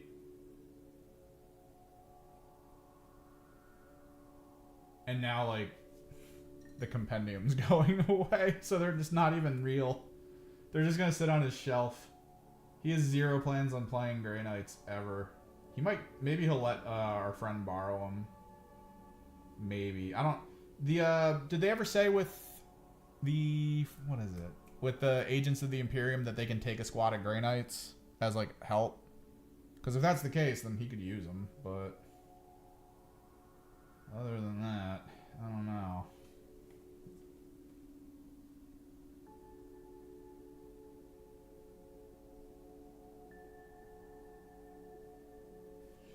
I do think an Abomination team. I do think kind of like a couple small, fleshy Abomination Drakari, and then like one big one could be really cool. Kind of like the Blooded, but for Drakari.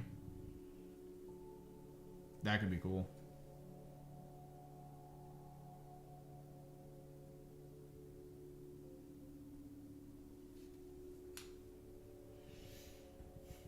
Yeah, we might let our friend just have the Grey Knights I made. Because I love those Grey Knights, dude. I use Shifter on them. I applied Shifter to them with the sole intention of making their armor look magical, and it does. When you look at them dead on, they either shine purple or they shine blue. It's one or the other. Purple or blue. Which looks really cool, because since they have curved armor, it just curves with their armor. It's just purple or blue in different spots.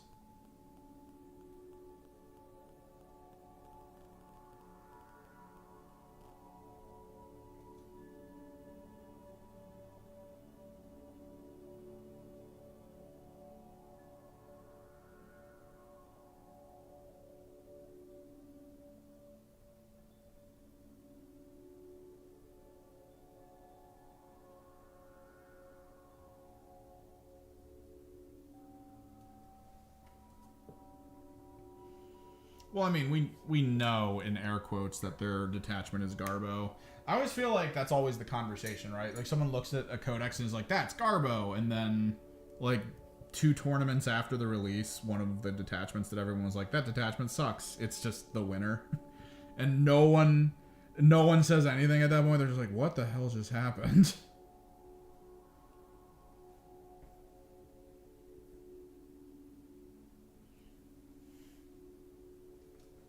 Like, we all just kind of stare at it like, huh. Who would have guessed? Alright, where's... I want to use Basilica Gray, I think. Which is probably buried, because I haven't used Basilica Gray in, like, a year now. Poxwalker Shade. Agrax Earth. Oh, actually, no, I know. Where is it? We can use Garagax Sewer. Garagax Sewer looks great as a baseline for some of these metallics. Like the darker metallics that I paint sometimes. No! Where's my Garagax? I have like 3 snake bites. When did this happen? Do I unconsciously buy snake bite?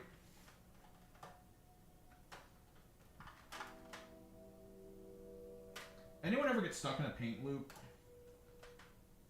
Where you go to a store and you're just like, oh man, I could probably use some more snakebite. Then you buy it and you get home and you put it next to like the 4 other snakebites you own and you're like, when did I get these?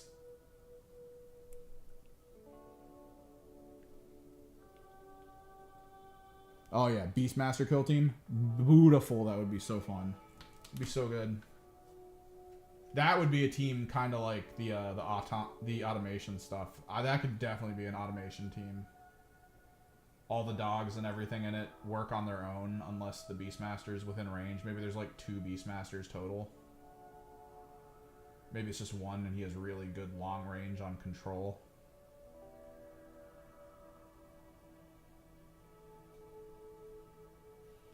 The thing about that team is it could be balanced around needing to activate the Beastmaster first, like 9 times out of 10. If the monster's in combat, it'll fight, and you're like, yeah, that's fine. But if it's not in combat and you need someone to do something when you activate them, you have to activate the Beastmaster first and then set like a bunch of orders. Like every time he activates, he gets like 4 orders to hand out. That's going to force the thing to do what you tell it, even if it's not something you want to do. Like, you could tell one of them to be like, go to point, capture. And then all of a sudden there's no reason for it to go to point and capture. So when you activate it, it goes to point and does nothing. You're just like, no. One command point for a ploy would allow you to change its order before you activate it completely. That could be cool.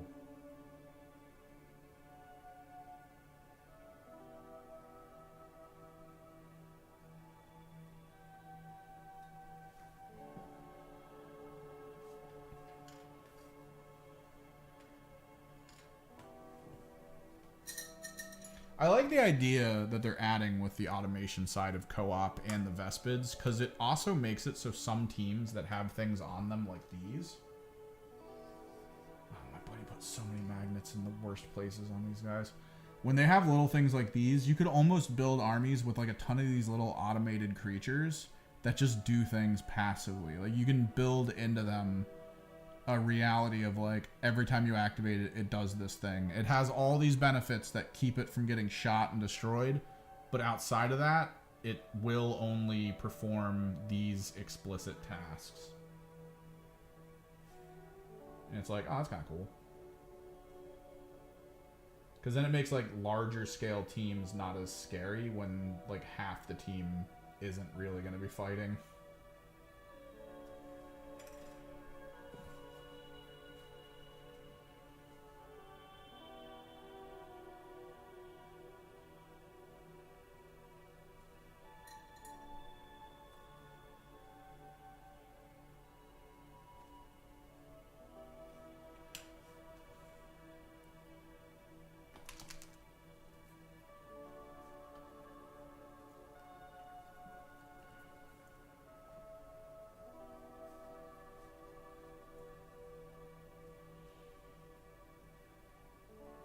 That's the hope. There's a little bit of hope, though, going on with maybe some of the teams get at least something, but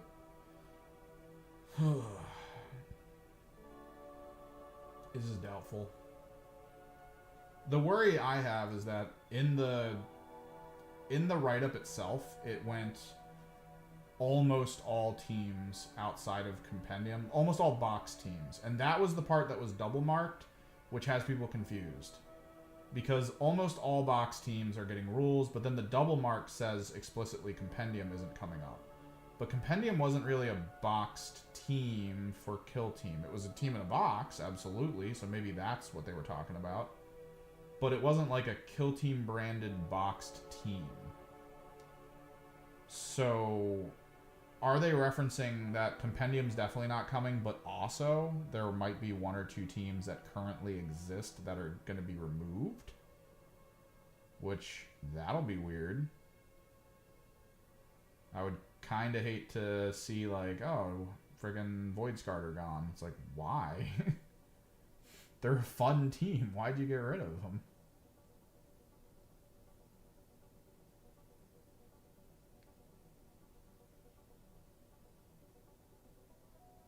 So the hope is that the removal kind of stops at Compendium.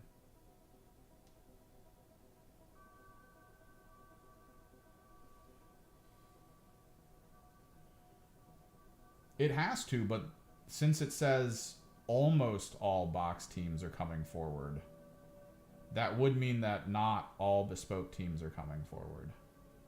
Right? But, I mean, that's just... Is it Games Workshop gray writing again? Where, I mean, you hear it and you're like, oh no, but in reality they just didn't say it right. They said the wrong thing, and they're like, oh, that's actually not what we mean.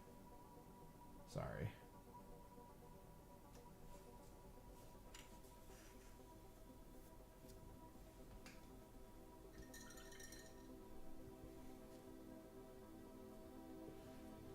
Time is it?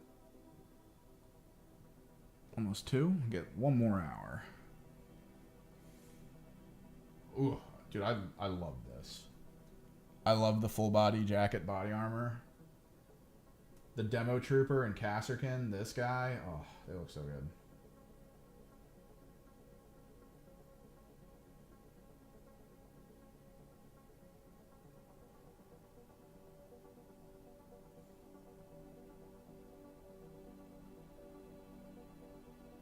This guy just runs up the field to chuck some bombs and blows his own legs off. He's just laying there on the floor like, I did it. I survived. But at what cost?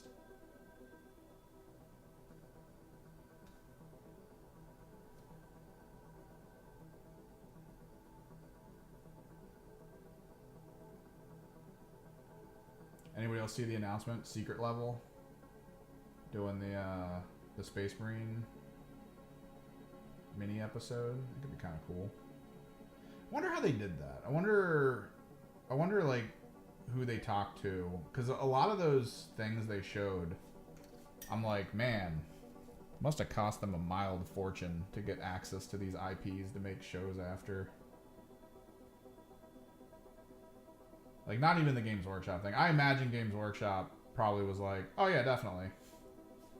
They were like, how much do we owe you? And they're like, oh yeah, you want to pay us? Hang on. let's figure this out. Completely forgot about that part.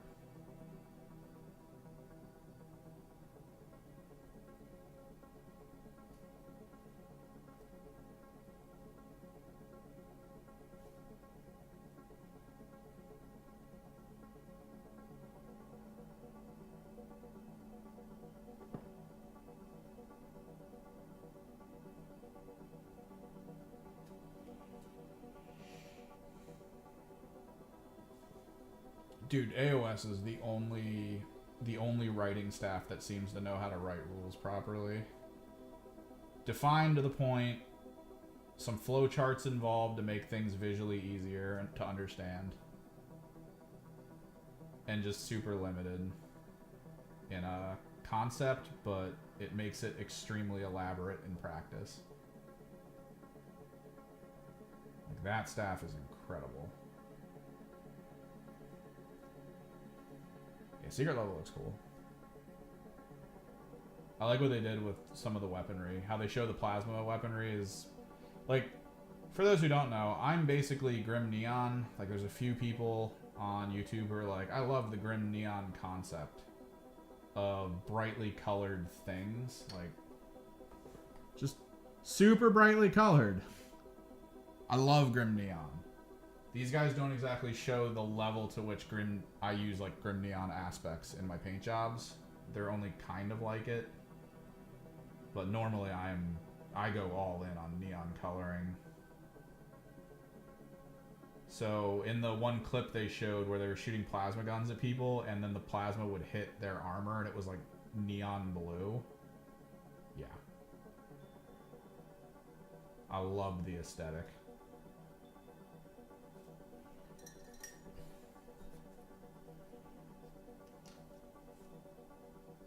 That aesthetic is fully the way I approach this game.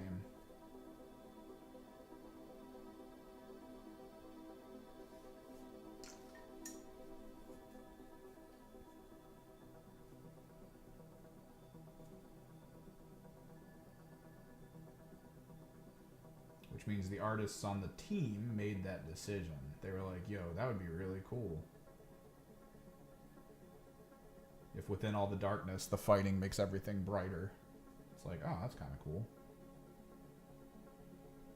Fun little visual dichotomy there.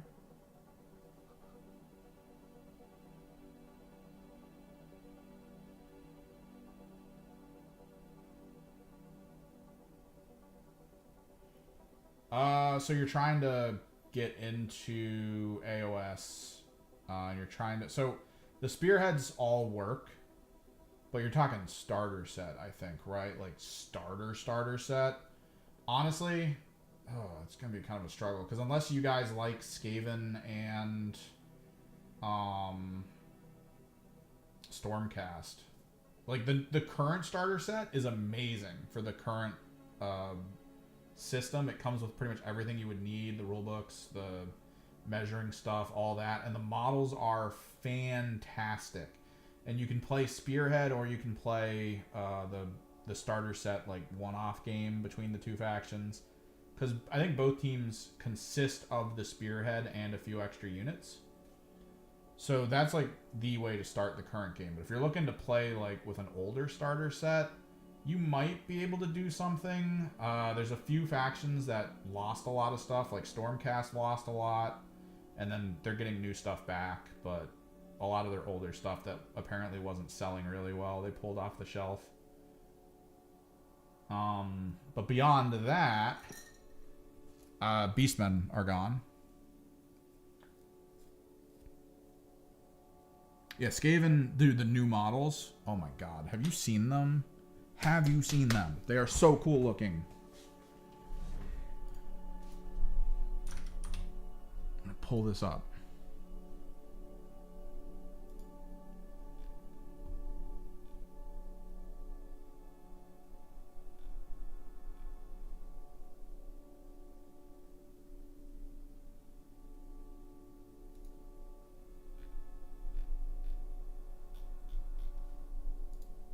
Full screen this. Hopefully this works. Actually, I'm going to studio mode this first because I don't know. It does not. Oh, no, it does. Wait, no, does it? Why is it? Okay, we're going to try it. Yeah.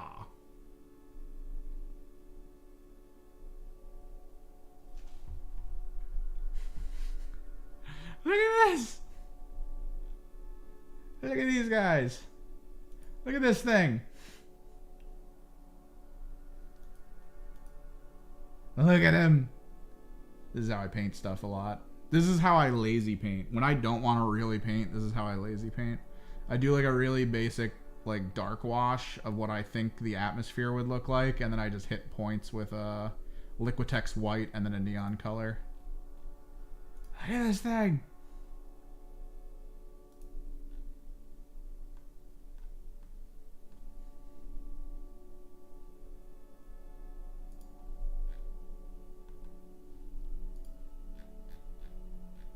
These are the models they revealed, too. Like, this is the new upcoming stuff.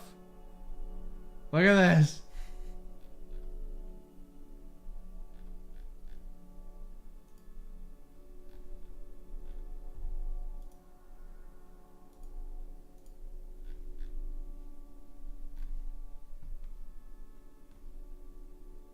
I don't play Skaven. I love the Skaven.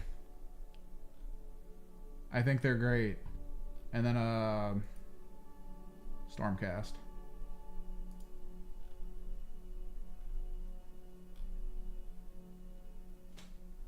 So these are kind of the units you get coming up with the Skaven Tide. Let me see.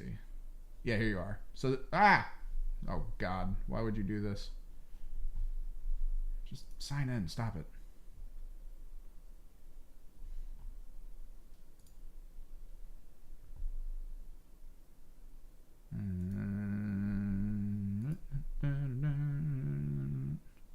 Start here. Spearhead. Skaven Tide box gone? No. Is this it? Ultimate starter set. Oh, they changed everything to starter sets now. That's right. So they give you the Spearhead table. They give you the teams, a lot of like the different models and units. They give you some terrain. Like they'll give you the Spearhead for the starter set here, and then they'll give you the Spearhead for the Skaven team. Which, where the hell?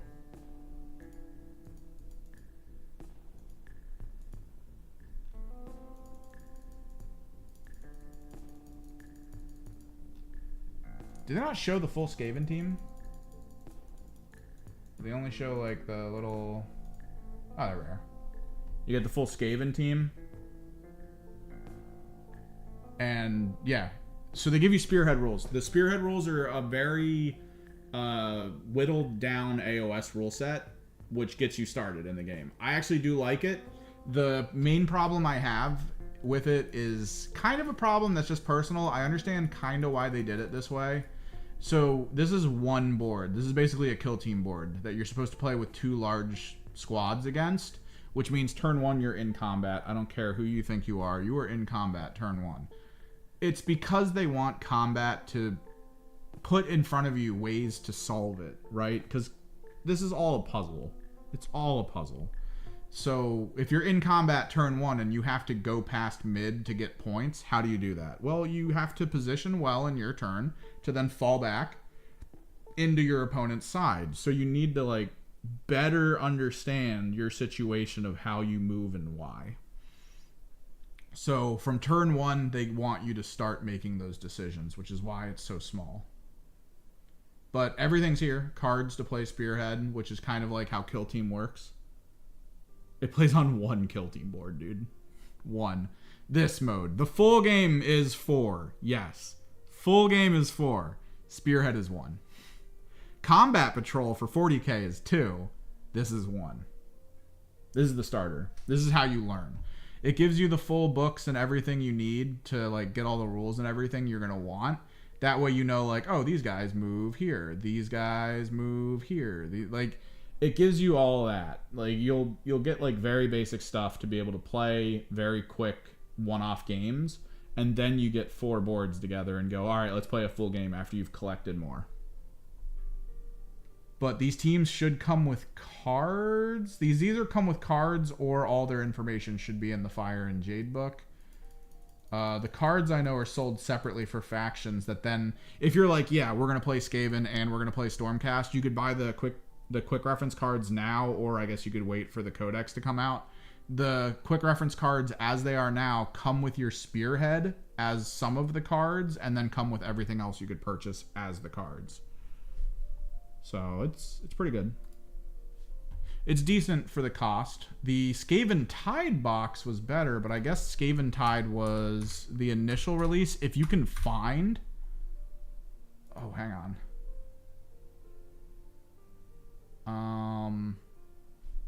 Okay, hang on. Yeah.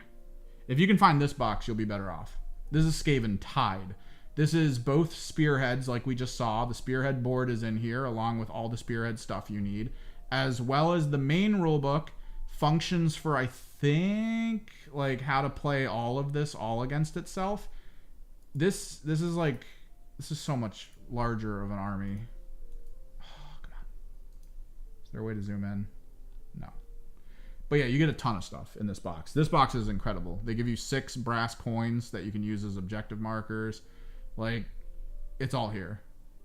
Everything you'll need to really get into it. You'll get the extra big gun rather than just the ogres and stuff. So yeah, you get enough to do a starter with this and then expand. If you can get your hands on this. Which, this is actually a really good deal for everything they give you if you want all of this. The problem was that this came out before the Spearhead stuff did, and all I wanted was Spearhead. I played Disciples of Tzeentch. I don't want to play any of this. So I had to find people to take all of this off my hands for money if I was going to buy this. So I just waited for Spearhead. Said, screw it, whatever. But yeah, if you can find this box, you're golden.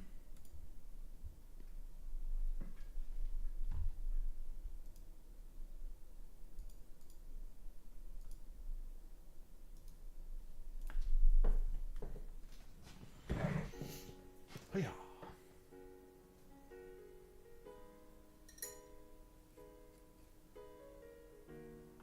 But yeah, no, AOS rules are really fun. I actually really like them, the way they're played.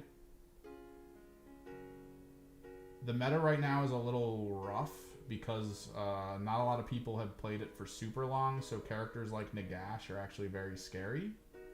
Nagash is one of the only monster characters that is able to be used across multiple armies. They removed Archon's ability to be used across multiple Chaos armies. They got rid of a lot of stuff from the old system, but then they kept it with Death. And Nagash is actually extremely powerful and hard to deal with. But I have seen a few things where I'm like, oh, that could deal with Nagash. So there's that concept of like, it's a Nagash meta right now. So do you build to counter Nagash or do you build to do other things? And I'm kind of interested to see how that like plays out in a tournament setting. Because personally, I would go with Disciples of Tzeentch. I might, instead of using the universal endless spells, I would use the Tzeentch endless spells because the Simulacrum could easily one-shot Nagash. The trick is you have to get it to Nagash. Like, everything's awesome until you need to roll for it and do stuff. So there's a bit there where I'm like, huh. If I could just pull this off. Because the Simulacrum swings at a unit. If that unit's a wizard, you get an additional rend, which is like an additional AP. And Nagash is a wizard. Hooray.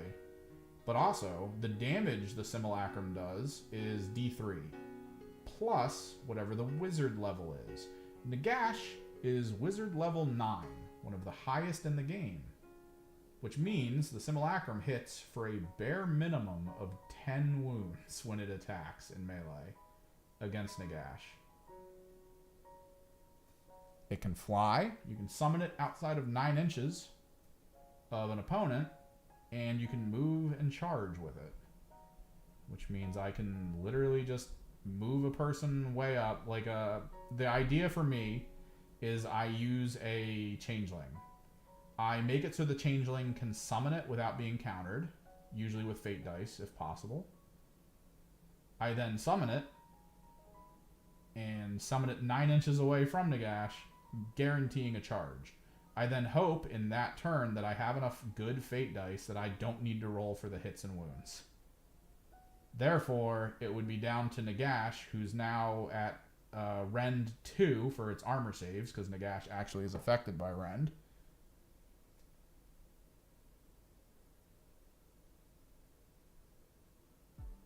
And then whatever he fails, hopefully he does, because he's rolling 5s.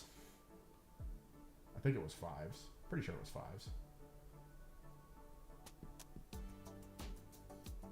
What ends up happening is I just roll a bunch of dice, hopefully get about 40 wounds. Yeah, Skaven Tide's good if you're looking to get into it. And again, if you like those armies, it's another one of those things where if you look at them and you're like, we don't really want Stormcast, then there's probably a better way to get in, involving buying the Jadefire box, which is all the stuff you need for Spearhead, buying a combat patrol for the army you want to play, along with the index cards to get the rules for it, or you can just, I think they're online right now. I'm pretty sure they're online. And then you just get, usually, the Matched Play Handbook. The Matched Play Handbook is actually really cool. I love it, because it is all the rules in a single book. And it's very well organized. You don't need all the fluff, you just get that. So you also get the rules for Matched Play, which Matched Play rules in AOS are pretty cool. There's adaptation to how you build squads. There's different buffs that you can give those squads based on what detachment they're in. Really fun stuff. And yeah, if you can get it for $190, that's solid.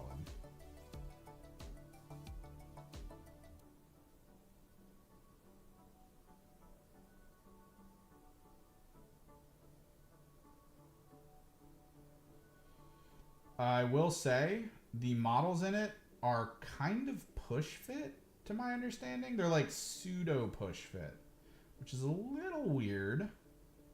You can still break those. And there is one model in that box that, as far as anyone at my local store can tell, wasn't actually designed well. What you're going to need to do with it is you're going to need to clip the thing that you're supposed to put into the base off. That way you can actually place it on the base where it's not hanging over an edge. It's the dog, the Griffhound. There's a Griffhound in there that if you put it on the base, like one whole side of it just hangs off the side of the base. For no reason. Just because the hole where it's placed doesn't work with the model for some... It's weird.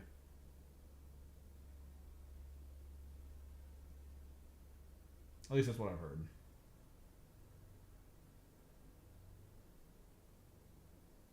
Everything else goes together beautifully, though. So beautiful. And dude, those models are insane. They're just so insane looking. They look so good. In person, the guy at my store has been painting them. What's up, Pope? Dude, Pope. Today's been crazy. There have been so many people in here. I don't know what to do. I've been trying so hard to paint. And they keep talking to me.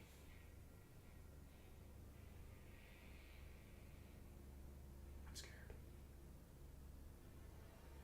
New camera angle, though. Well, I think you were here last time. I moved it from 2 streams ago. I also redid a lot of my wiring in my room. It's so clean in here, man.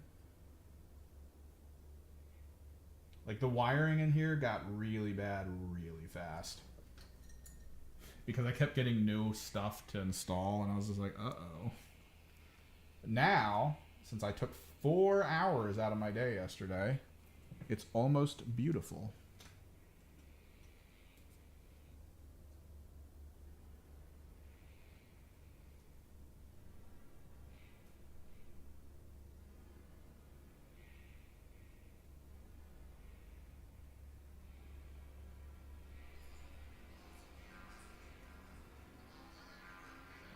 this. I'm about to skip this.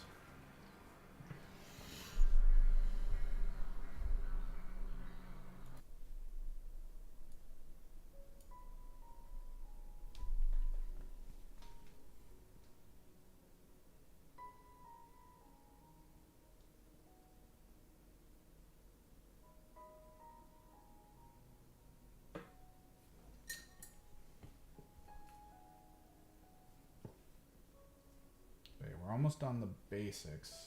Tomorrow we're going to hit the details, I think. Because we got to add a lot of stuff. We got to add the brassing, like the warp lock bronze, to the metallics. We might need to tone some stuff. There's like small things I'm going to need to paint.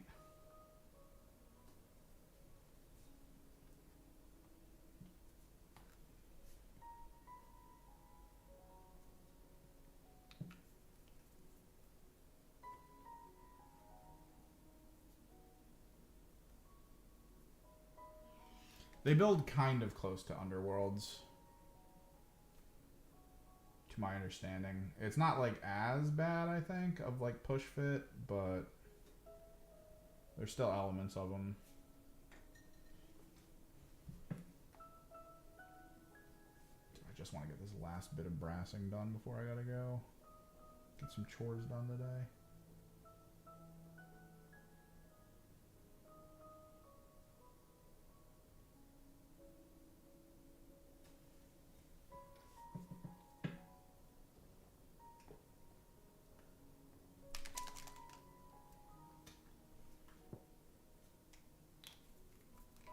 Hopefully the new microphone setups were good. I'm not using the lapel mic system we were using before. Finally moved back to the cardioid mics, the XLRs.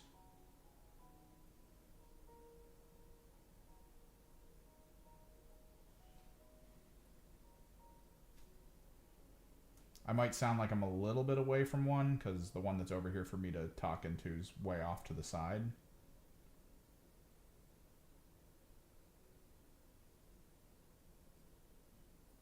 I'm going to have to listen back to this, maybe work on it a little bit.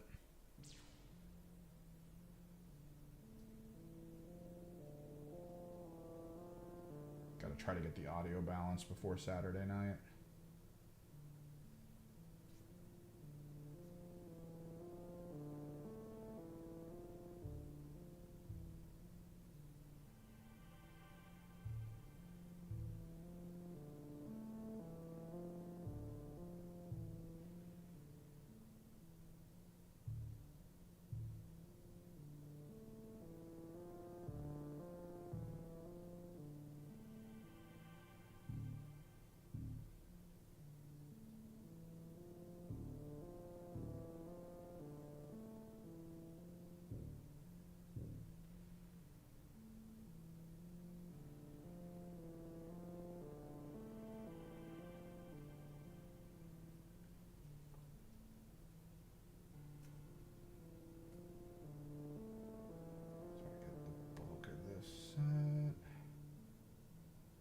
I'll probably head out before I get stuck on other stuff because we got to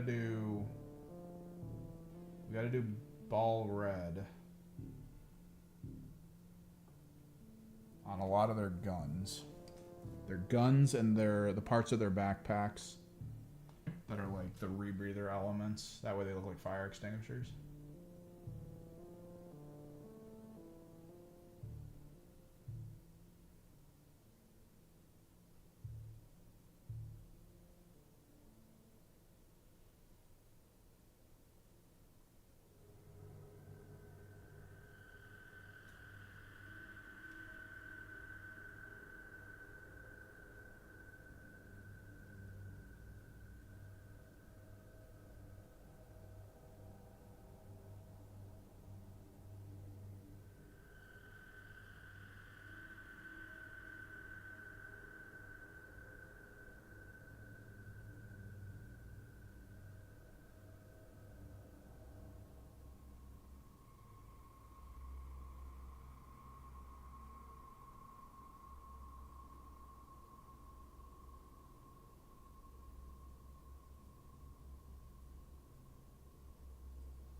think of upcoming videos since we gotta wait kind of for third 3.0 to come out.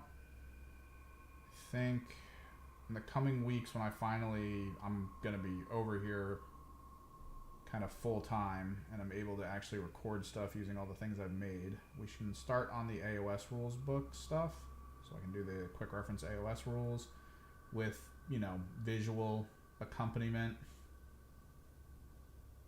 to all the different elements. Those videos are going to take a while to make because we're going to do segment by segment, maybe. Either that or we're going to do one really long video that has a lot of chapters and allows people to click around for what they need, which I might try to aim for that, honestly,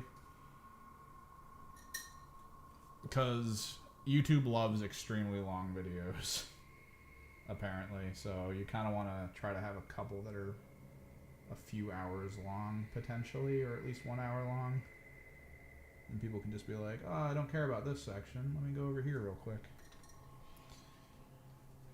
I always have issues with RPGs like that, where the DLC comes out later. Dude, I played that game so much originally, and then finding out the DLC was coming, I was like, that's cool. I don't know if I want to play this again. Especially because when I was looking into it, it sounds like some of the DLC only really helps during your gameplay session, right? So, like,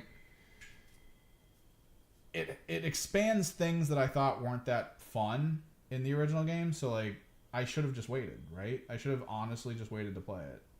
Because the star map stuff, the random events that happened from the star map, got really boring really fast because it was all just repetition.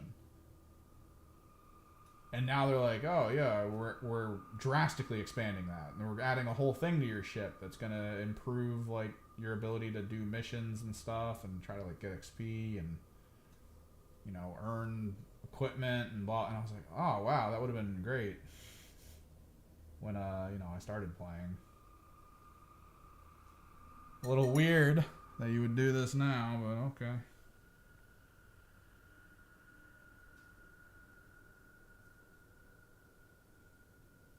Because it was cool. I actually really loved Rogue Trader. I am all about any Games Workshop property that explores things that aren't just Space Marines. Because to anyone on the outside who looks into 40K, the 40K universe is a bunch of Space Marines shooting at a bunch of non-Space Marine things. That's all it is. That's all of it. Don't need to know anything else. When there's so much nuance to like people and where they trade and with who, so much more nuance.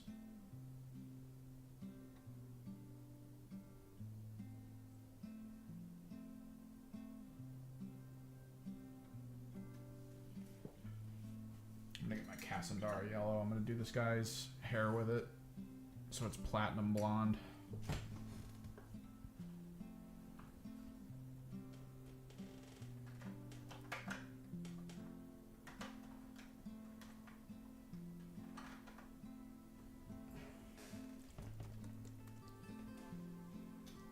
What I am interested in is, it sounds like a lot of my friends might pick up Space Marine 2, and we could just co-op that game, which could be fun.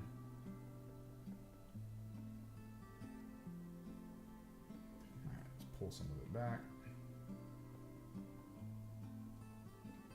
So it's like hinted that it's a little bit blonde. Or is this just his scalp? I don't know. I should probably check.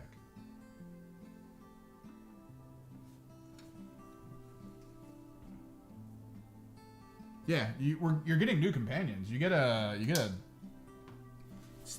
death cultist, right? Like you get a death cultist or a death cult person, which is kind of cool. Like they're adding a lot of really fun stuff to the game. Navy Breachers 40K.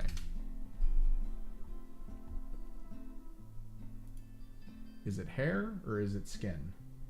The age-old question.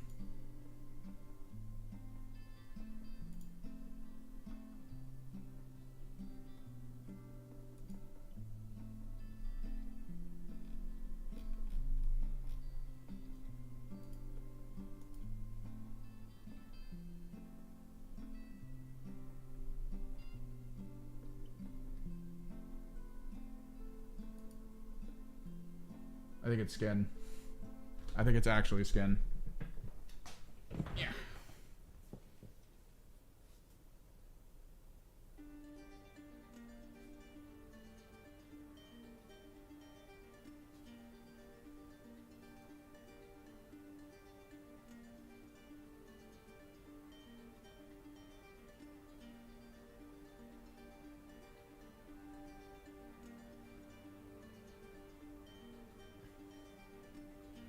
Like, I thought it looked too weird to be hair. Like, there's usually a specific feeling that comes from, like, hair on a head from these plastic models. Like, there's a level of it where you at least have, like, an outer shape.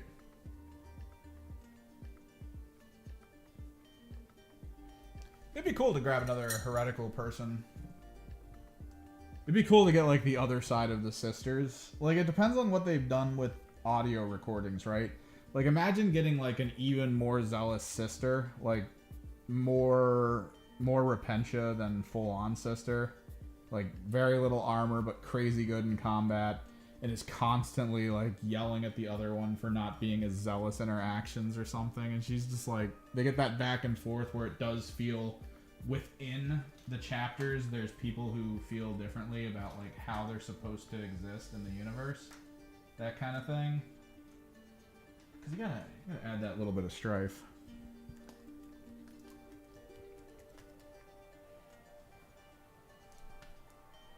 Yeah. Golem in flesh. Actually, a really good flesh tone color. Question is it really close to what's already down? Good with it. Just mixing in a little bit with the white. Giving it that feeling of slightly salmon flesh tone.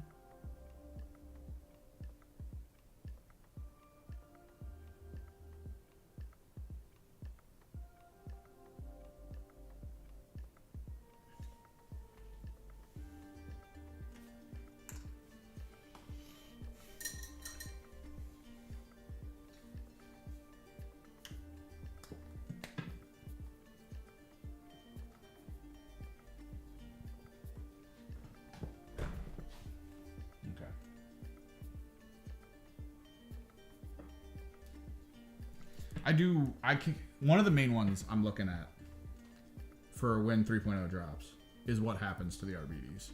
The RBDs are considerably one of the weakest teams that currently exist. Their gimmick only works on a small percentage of the total game, making it just not interesting, right? Like, why would you use that gimmick if it barely works on most teams? I want to see if they change it. I want to see what they improve about the overall team gimmick.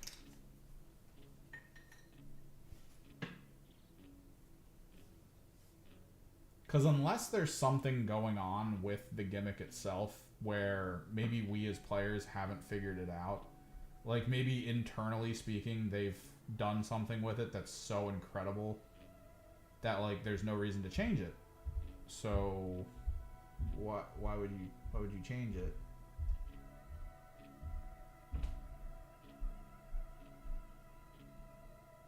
But like it's a secret. So they're not going to tell us what we're doing wrong.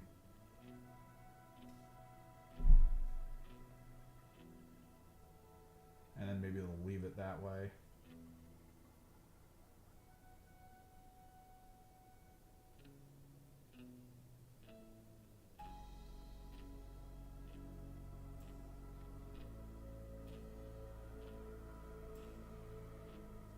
They got to fix something with them. Shooting into combat for free without any downside, good. I like it. Especially when your shotguns hit harder than bolt guns. Absolutely cool.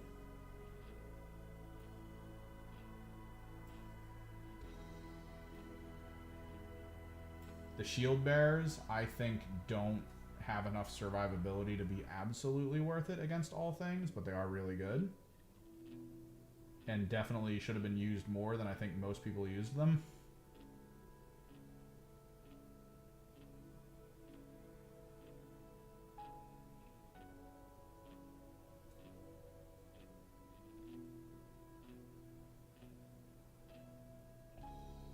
I feel like a lot of people thought they weren't as good because they didn't have the same damage output, when the reality is you're not looking for damage output, you're looking for tie-up. You're looking for tar pit.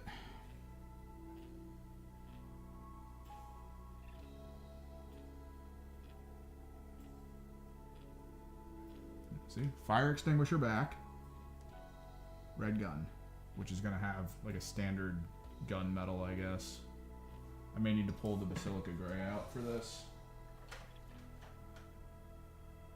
If I can find it.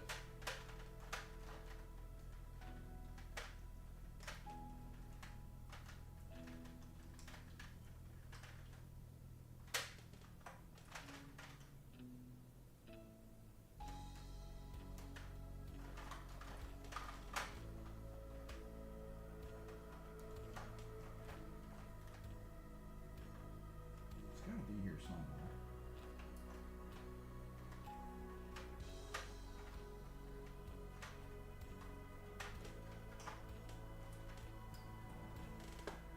Like, yes, Basilica Gray kind of sucks as a color, but I still had it.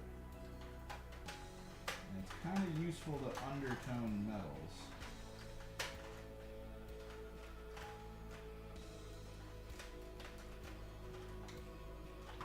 Maybe I have a speed paint that's in gray. Maybe I threw away my Basilica Gray because I know it was separating a little too much. Like, it felt like it wasn't even doing what it was supposed to be doing anymore. So I've got a gray speed paint. Red black. I could just broadsword silver it maybe. I'm gonna pull broadsword silver out. Broadsword silver is kind of a gunmetal. Mildly close to a gunmetal. I'm pretty sure the gray from here would be Gravelord gray, and I'm like 80% certain I used it all. Because it was such a good speed paint. Ashen Stone could work.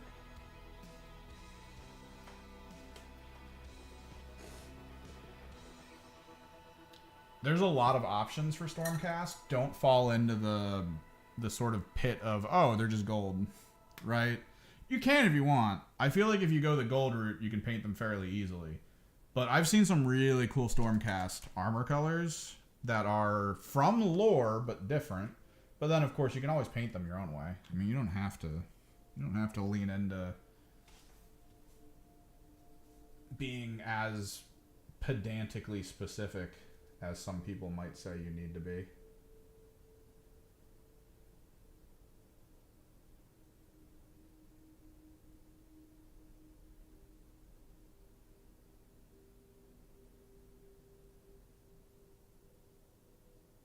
Some say, God, I'm going to be using that again now that you've told me Top Gear is basically over. Some say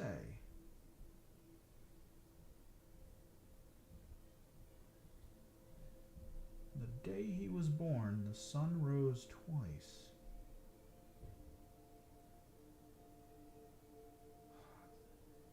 The show wasn't as good without the Stig.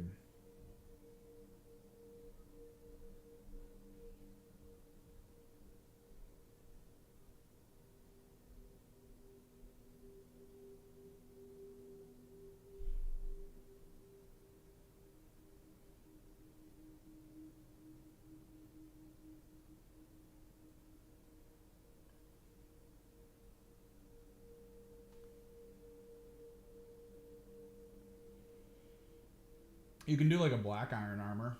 That could be cool.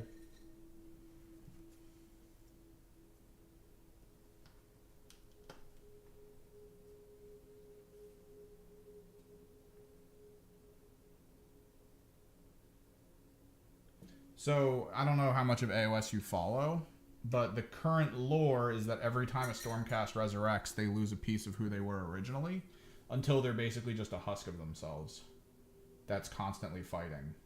And like they're no longer the big hero that just is eternal anymore. They're now a person who has no real connection to the rest of the world.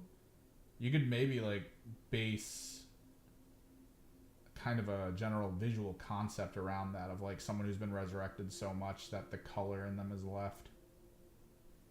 Now they're kind of like a darker silver armor or something.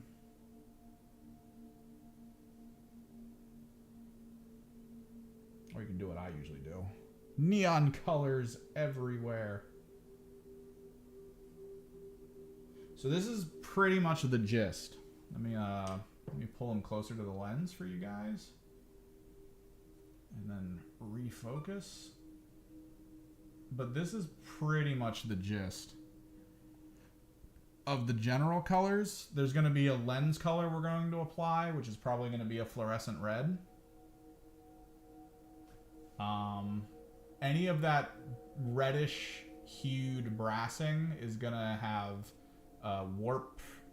What is it? Warp lock bronze. It's this. It's going to have that applied to it.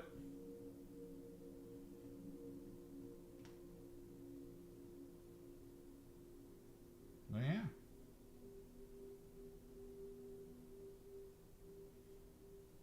My breachers. And then we're probably going to razor blade them off of their bases so that we can actually do some basing work to it.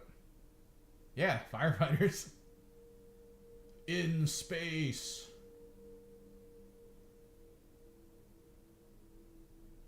We might actually do, now that I'm looking at it, because I don't like it. This happens 9 times out of 10. I might go back over with the broadsword silver, some of this piping.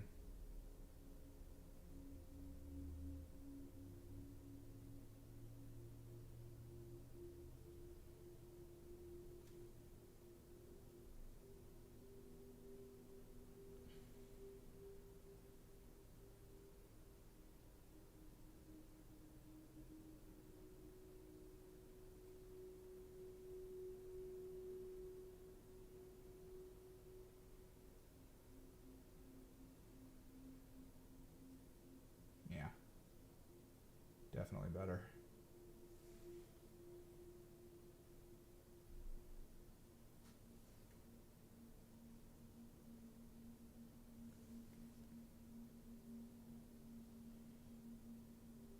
Yeah, they out here firefighting. Simple enough.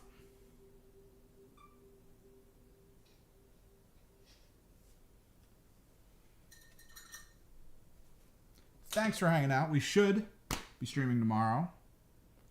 We're going to try to get most of this further along. I mean, there's at least tomorrow, if not into the next day. Monday. Yeah. And then hopefully next week I can start doing recordings for AOS rules. And then as 3.0 drops. 3.0 is going to be hectic, I think. Maybe you could base Silver Dunk. I wonder if they sell enough of this. The Army Painter Speed Paint. Broadsword Silver. Enchanted Silver you could probably do. Enchanted Silver is weird though. That way Enchanted... Because Enchanted Silver is like a dark black silver. So like that could be kind of cool. But yeah. Stream hopefully tomorrow to get the bulk of the rest of the basing of all these guys done. And then we are going to hopefully get into the details with the brassing maybe. We'll see if we can pull that off. Razor blade them off their bases. I'm still torn on whether or not we're going to cork it, or if I need to go out and get some really thin mesh chicken wire, and then we'll glue the chicken wire to the bases, cut them out in a circle, and then we're just going to have to like paint them with primer so that we can do like a textured kind of chain linky base. Just simple little thing. But yeah. Till next time, guys. Later.